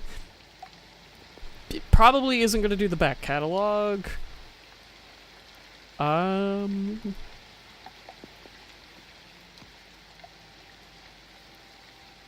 Oh, you know what it is? I set it up for this one, didn't I? No, I didn't. Oh, sorry, I did. It just isn't gonna appear there either.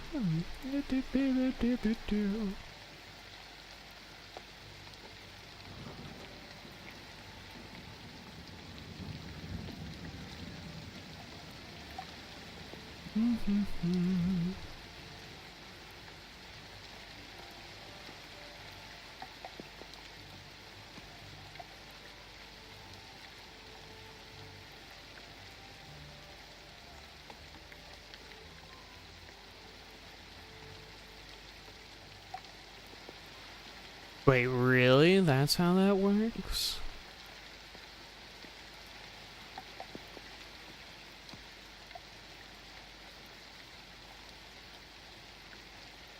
Quick, Jake, send a message. I need to test something.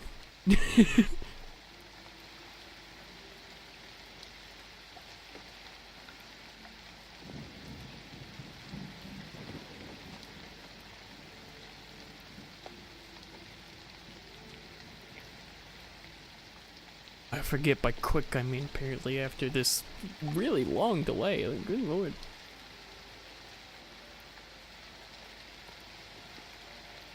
Really? That's how this fucking app works? That's dog shit. Why? I gotta manually... What is the point of this?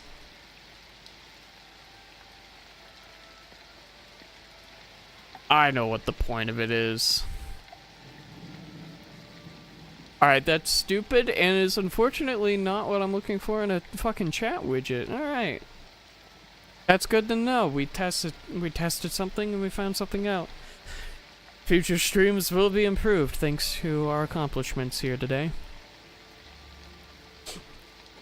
We should now continue forward as we have 3 more races to go through before wrapping up. Next up is the second most boring race to humans. I'm just kidding. Half-elves. Humans and elves sometimes wed. The elf attracted to the human's energy, and the human to the elf's grace. These marriages end quickly as elves count years before a human's life, because a human's life is so brief. But they leave an enduring legacy. Half-elf children.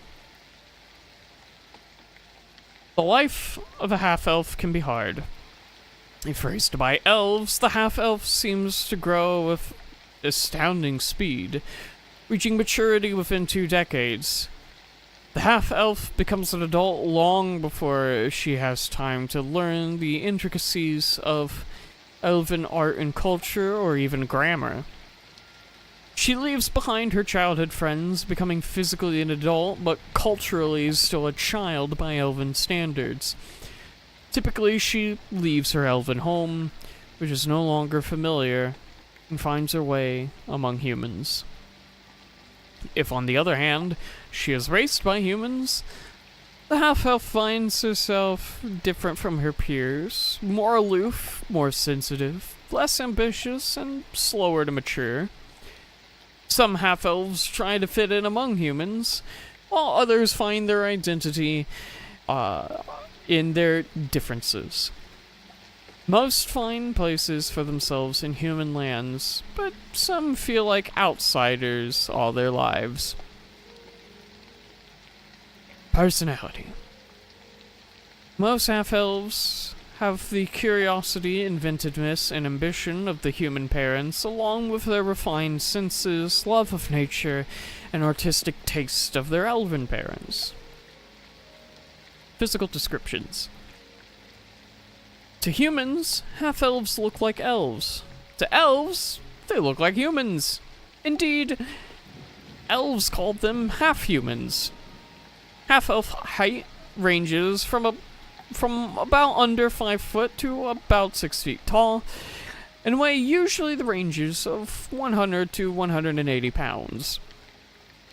Half-elf men are taller and heavier than half-elf women, but the difference is less pronounced than that found among humans. Half-elves are paler, fairer, and smoother skinned than their human parents, but their actual skin tone, hair color, and other details vary just as much as human features do. Half-elves' eyes are green, just as those of their elven parents. A half-elf reaches adulthood at the age of about 20 and can live to be more than 180 years old. Most half-elves are the children of human-elf pairings. Some, however, are the children of parents who themselves are partially human, partially elf. Some of these second-generation half-elves have human-like eyes, but still have green eyes.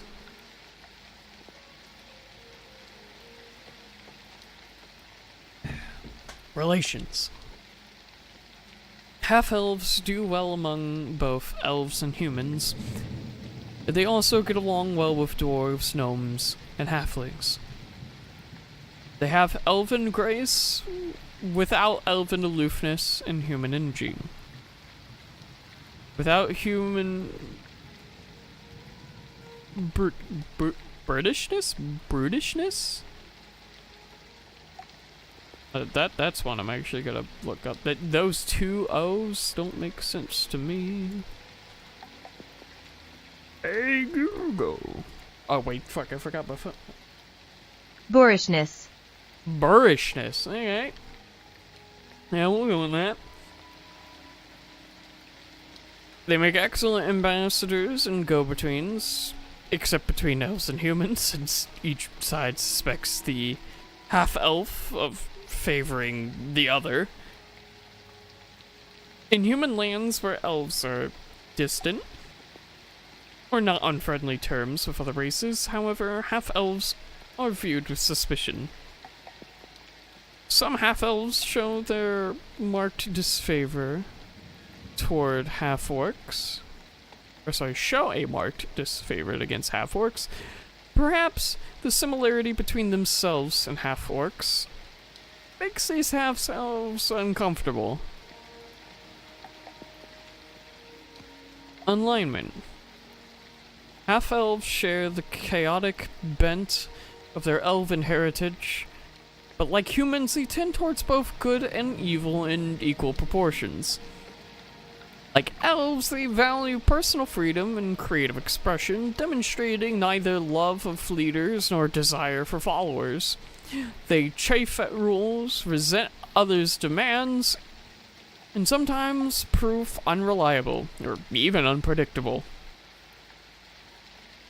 Half-elven lands.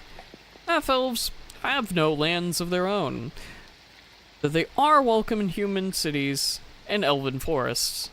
In large cities, half-elves sometimes form small communities of their own. Religion. Half-elves raised among elves follow elven deities. Principally, Corlon Letharian, god of the elves. Those raised among humans often follow Alorn, the goddess of woodlands.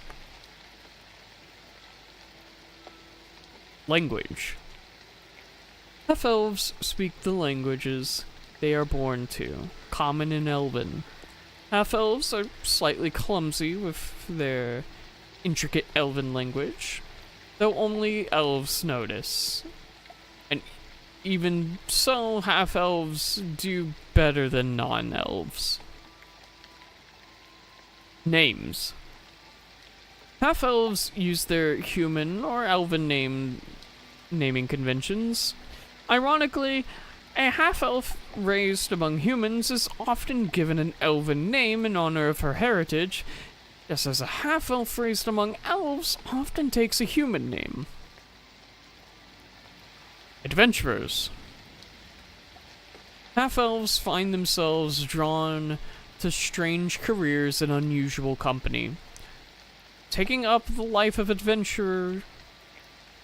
adventurer comes easily to many of them. Like elves, they are driven by wanderlust.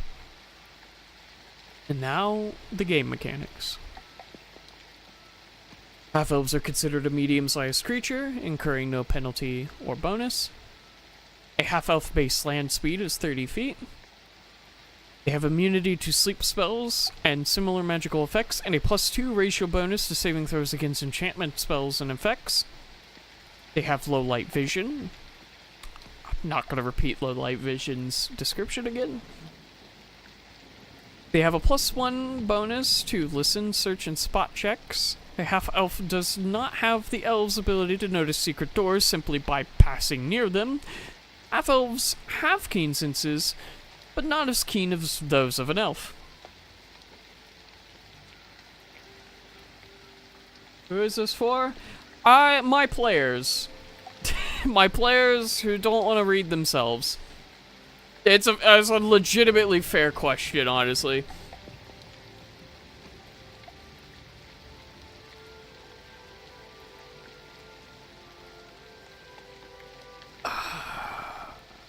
Where was I? I'll finish this up real quick before continuing the potential convo. Elven blood. Elven blood. For all effects related to race, a half-elf is considered an elf. Half-elves, for example, are just as vulnerable to special effects that affect elves as their elven ancestors. Their automatic languages are common in Elven, and their bonus languages are any. Half-elves have all the versatility in broad, if shallow, experience that humans have. And their favorite class is also any, similar to their humans, although again, to my players, it doesn't matter. Also, thank you for stopping by. You are 100% correct. I don't think too many people would see a stream, tune in, see that they are literally just reading the damn book, and decide to stay. So, but I hope it's at least relaxing and can be a podcast to those that stumble upon it. Otherwise, yeah, like I said, this will be archived for my players' purposes. And thus, future streams of reading through these books will also be for that purpose. Realistically, if I were to stream just reading a book, I probably wouldn't be this blatant about it. I would probably, like, in my head read certain sections and just react to them, but there is somewhat of a point to reading this out verbatim. But again, thank you. Carrying on, we have 2 more races before wrapping up for the night. Next, we have the half-orcs. In the wild frontiers, tribes of human and orc barbarians live in uneasy balance, fighting in times of war and trading in times of peace. Half-orcs who are born in the frontier may live with either human or orc parents, but they are nevertheless exposed to both cultures. Some, for whatever reason, leave their homeland and travel to civilized lands, bringing with them the tenacity, courage, and combat prowess that they developed in the wilds. Personality. Half-orcs tend to be short-tempered and sullen. They would rather act than ponder and would rather fight than argue. Those who are successful, however, are the ones with enough self-control to live in civilized land, not the crazy ones. Half-orcs love simple pleasures such as feasting, drinking, boasting, singing, wrestling, drumming, and wild dancing. Refined enjoyments such as poetry, courtly dancing, and philosophy are lost on them. At the right sort of party, a half-orc is an asset. At the Duchess's grand ball, though, they are a liability. Physical description. Half-orcs stand between 6 and 7 feet tall and usually weigh between 180 to 250 pounds. A half-orc's grayish pigmentation, sloping forehead, jutting jaw, prominent teeth, and coarse bony hair makes his lineage plain for all to see. Orcs like scars. They regard battle scars as tokens of pride and ornamental scars as things of beauty. Any half-orc who has lived among or near orcs has scars. Whether they are marks of shame, indicating servitude and identity, identifying the half-orc's former owner, or marks of pride, recounting conquest and high status, such a half-orc living among humans may either display or hide his scars, depending on his attitude towards them. And look at that beautiful smile. Half-orcs mature a little faster than humans and age noticeably faster. They reach adulthood at about the age of 14 and live longer than 75, and few live longer than 75 years. Relations.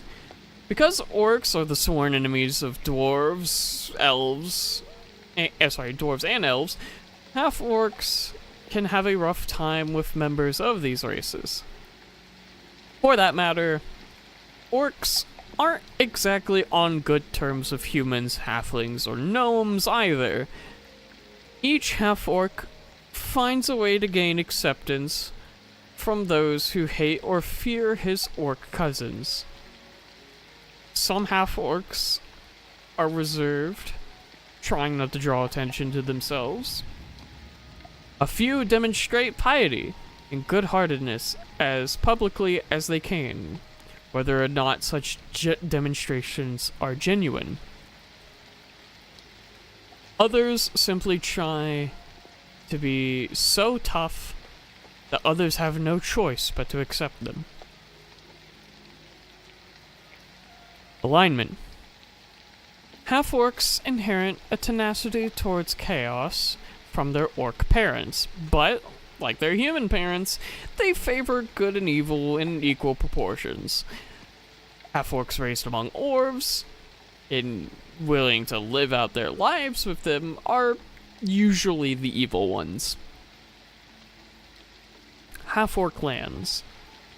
Half-orcs have no lands of their own, but they most often live among orcs. Of the other races, humans are the ones most likely to accept half-orcs, and half-orcs almost always live in human lands when not living among the orc tribes. Religion. Here we go. Like orcs, many half-orcs worship Grimesh, the chief orc god and the arch-enemy of Lotharion, god of the elves.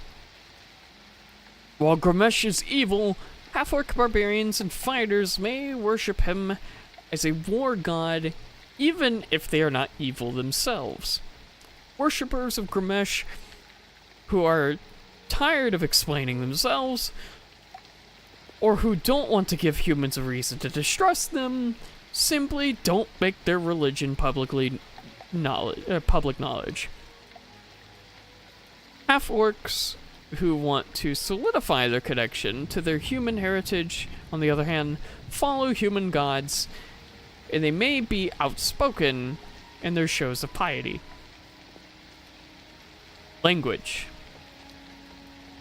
Orc, which has no alphabet of its own, uses Dwarven script on the rare occasions when someone writes something down. Orc writing turns up most frequently in graffiti. Names. A half-orc typically chooses a name that helps him make the impression he wants to make. If he wants to fit in among humans, he chooses a human name. If he wants to intimidate others, he chooses a guttural orc name. A half-orc who has been raised entirely by humans has a human given name, but he may choose another name once he's away from his hometown. Some half-orcs, of course, aren't quite bright enough to choose a name this carefully. Again, I will be skipping over the list of names. You are welcome to do so yourself. Adventurers. Half-orcs living among humans are drawn almost invariably towards violent careers in which they can put their strength to good use. Frequently shunning from polite company, half-orcs often find acceptance and friendship among adventurers, many of whom are fellow wanderers and outsiders. Now the game mechanics. Unlike all the other races that have modifiers so far, the half-orcs have 3 modifications.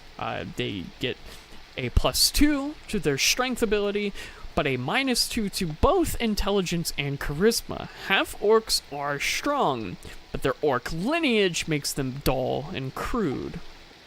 Mention how unfavorable they tend to be among people outside of the orc community. Half-orcs are considered a medium-sized creature, so incur no bonus or penalty. A half-orc's base land speed is 30 feet. Half-orcs have dark vision, and could see in the dark up to 60 feet. Dark vision is black and white only, but is otherwise like normal sight, and half-orcs can function perfectly fine without any light. Orc blood. For all effects related to race, a half-orc is considered an orc.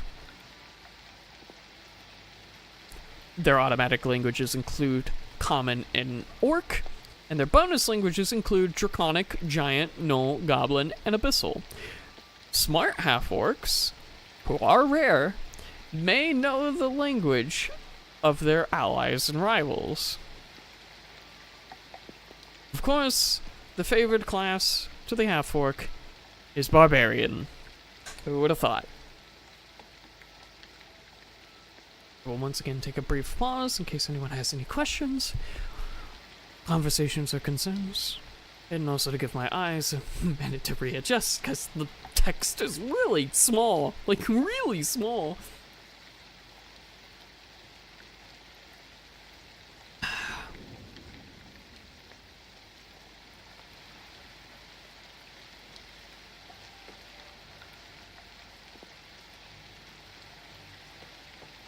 I'll also reiterate that after the halflings, we will be wrapping up the stream for the night. The stream should automatically be archived to YouTube, so you can always come find it later if you need it for reference, or just desire to listen to what is ostensibly a part 1 to a 3.5e Player's Handbook audiobook, albeit with some commentary. And hopefully before the next stream I could get chat functioning like I had over on Twitch, so that way chat may appear on the screen and anyone watching back can actually understand the context between specific conversations.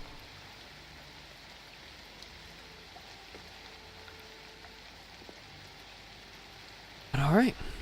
No response, so I will take that as a sign to move ahead. We get to the final race within the first player's handbook. And honestly, one of my personal favorites. The Halflings. Halflings are clever, capable opportunists. Halfling individuals and clans find room for themselves wherever they can. Often they are strangers and wanderers, and others react to them with suspicion or curiosity. Depending on the clan, halflings might be reliable, hardworking citizens. Or they might be thieves, just waiting for an opportunity to make a big score and disappear into the dead of night. Regardless, halflings are cunning, resourceful survivors. Personality. Halflings prefer trouble to boredom. They are notoriously curious. Relying on their ability to survive or escape danger, they demonstrate a daring that many large people can't match. Halfling clans are nomadic, wandering wherever circumstance and curiosity take them. Halflings enjoy wealth and the pleasures it can bring, and they tend to spend gold as quickly as they acquire it. Halflings are also famous collectors. While more orthodox halflings may collect weapons, books, or jewelry, some collect such objects as the hides of wild beasts, or even the beasts themselves. Wealthy halflings sometimes commission adventurers to retrieve exotic items to complete their collections. Physical description.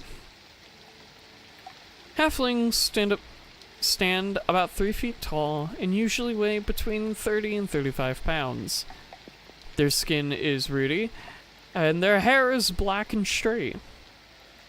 They have brown or black eyes. Halfling men often have long sideburns, but beards are rare among them, and mustaches are almost unseen. They like to wear simple, comfortable, and practical clothes. A halfling reaches adulthood at about the age of 20 and generally lives into the middle of her second century. Relations. Halflings try to get along with everyone else. They are adept at fitting into a community of humans, dwarves, elves, or gnomes, and making themselves valuable and welcome.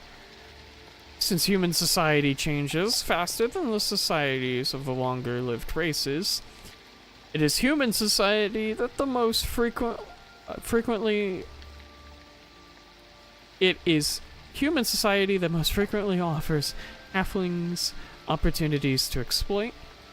So halflings are more often found in and among human lands. Alignment.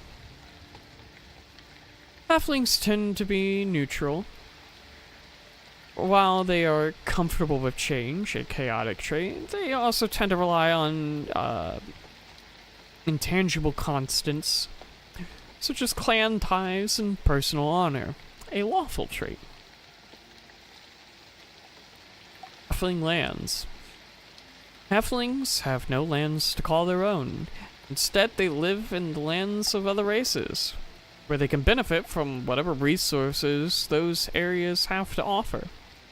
Halflings often form tight-knit communities in human or dwarven cities. While they work readily with others, they often make friends among their own kind. Only among their own kind, apologies. Halflings also settle into secluded places where they set up self-reliant villages. Halfling communities, however, are known for picking up and moving en masse to some place that offers a new opportunity, such as a new mine that just opened up, or to a land where a devastating war has made skilled warriors hard to find. If the opportunities are temporary, the community may pick up and move again once the opportunity is gone, or once a better opportunity presents itself. Some halfling communities, on the other hand, take to traveling as a way of life, driving wagons and guiding boats from place to place and maintaining no permanent homes. Religion. The chief halfling deity of Yondala, the Blessed One, protector of the halflings. Yondala promises blessings and protection to those who heed her guidance, defend their clans, and cherish their families. Halflings also recognize countless lesser gods who rule over individual villages, forests, rivers, lakes, and so on.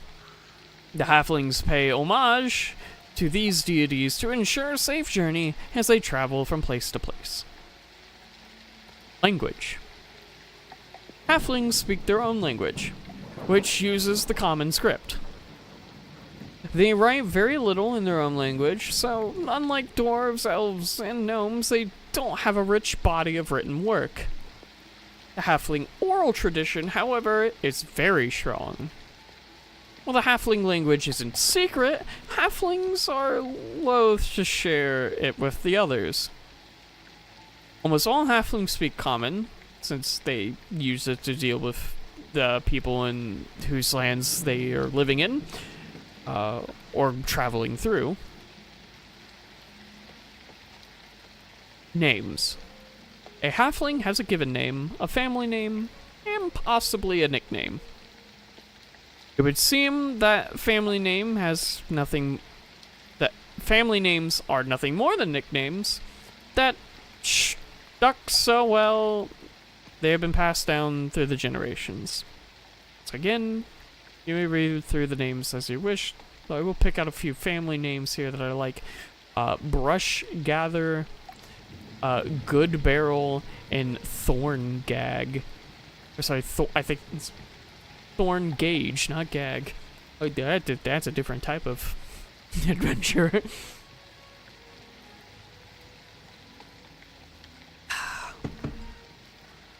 Adventurers.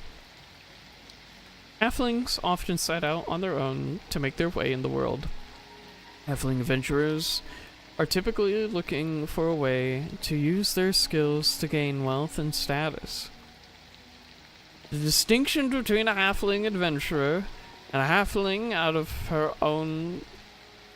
on her own looking for a big score can get pretty blurry.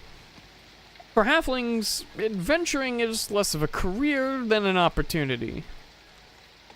While halfling opportunism can sometimes look like larceny or fraud to others, a halfling adventurer who learns to trust her fellows is worthy of the trust in return. And finally, the game mechanics. Halflings get a +2 to their dexterity and a -2 to their strength. Halflings are quick, agile, and good with ranged weapons, but they are small and therefore not as strong as the other humanoids. Halflings are also the other small race, gaining them a +1 size bonus to armor class, a +1 bonus to attack rolls, and a +4 bonus to height checks, but they must use smaller weapons than humans, and their lifting and carrying limits are 3/4 that of medium creatures. Halflings have a base land speed of 20 feet. They gain a +2 racial bonus to climb, jump, and move silently checks, as halflings are agile, sure-footed, and athletic. They gain a +1 racial bonus on all saving throws, as halflings are surprisingly capable of avoiding mishap. They get a +2 morale bonus on saving throws against fear. This bonus stacks with the halfling's +1 bonus on saving throws in general. They gain a +1 bonus on attack rolls with thrown weapons and slings. Throwing and slinging stones is a universal sport among halflings, and they develop especially good aim. They gain a +2 racial bonus to listen checks as they have keen ears. Their automatic languages are Common and Halfling, and their bonus languages include Dwarven, Elven, Gnome, Goblin, and Orc. Smart Halflings learn the languages of their friends and enemies. And their favorite class, surprise, surprise, is the Rogue. Perfect time to get the hiccups.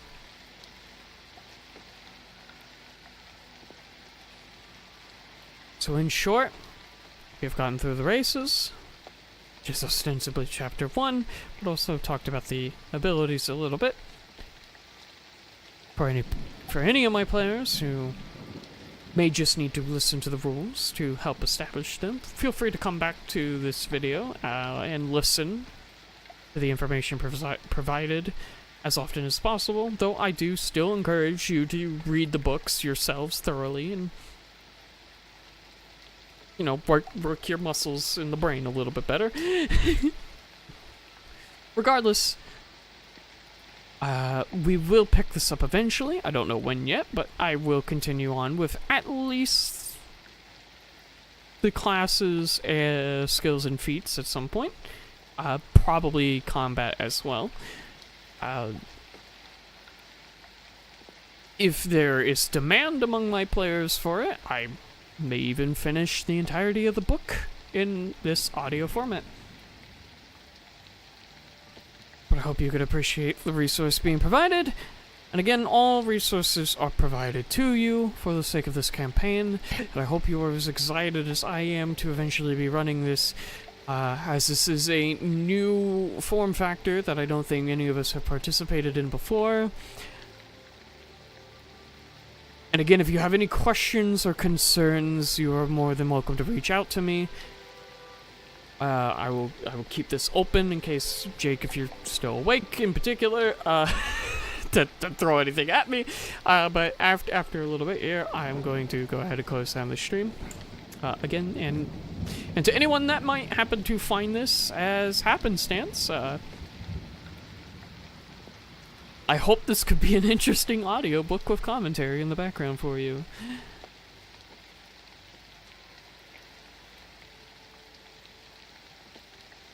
I imagine it's not common people just come online and just read word for word rule books. Novels, sure, and short stories, plenty, but I can't imagine too many people come looking for a audiobook on Dungeons and Dragons rules. But hey, man.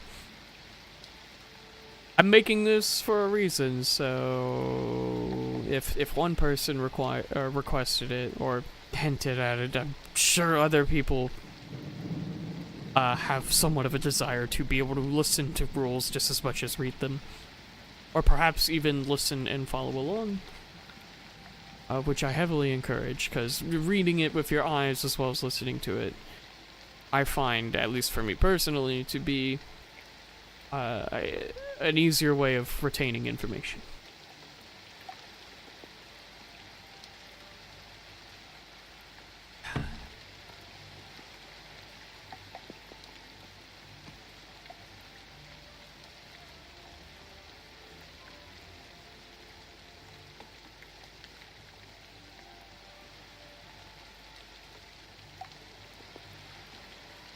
Oh, and also there will probably be timestamps at some point once the video is rendered and uploaded to the channel. If you ever need to bounce to specific sections, it will eventually be doable, but I'm not gonna lie, I'm gonna be slow on that, so unless someone does it for me, it might take a minute to see those. But, there's, with no activity in the chat, I assume Jake probably fell asleep. I don't blame him. It's entertaining for me to read, but I can't imagine it's entertaining to watch or listen. So, I hope, like I said, I will reiterate, I hope those that are here had a wonderful time, or at least had a relaxing time. Those that find this also get some use out of this. But until next time, goodbye everyone. Hope to do more streams on YouTube soon.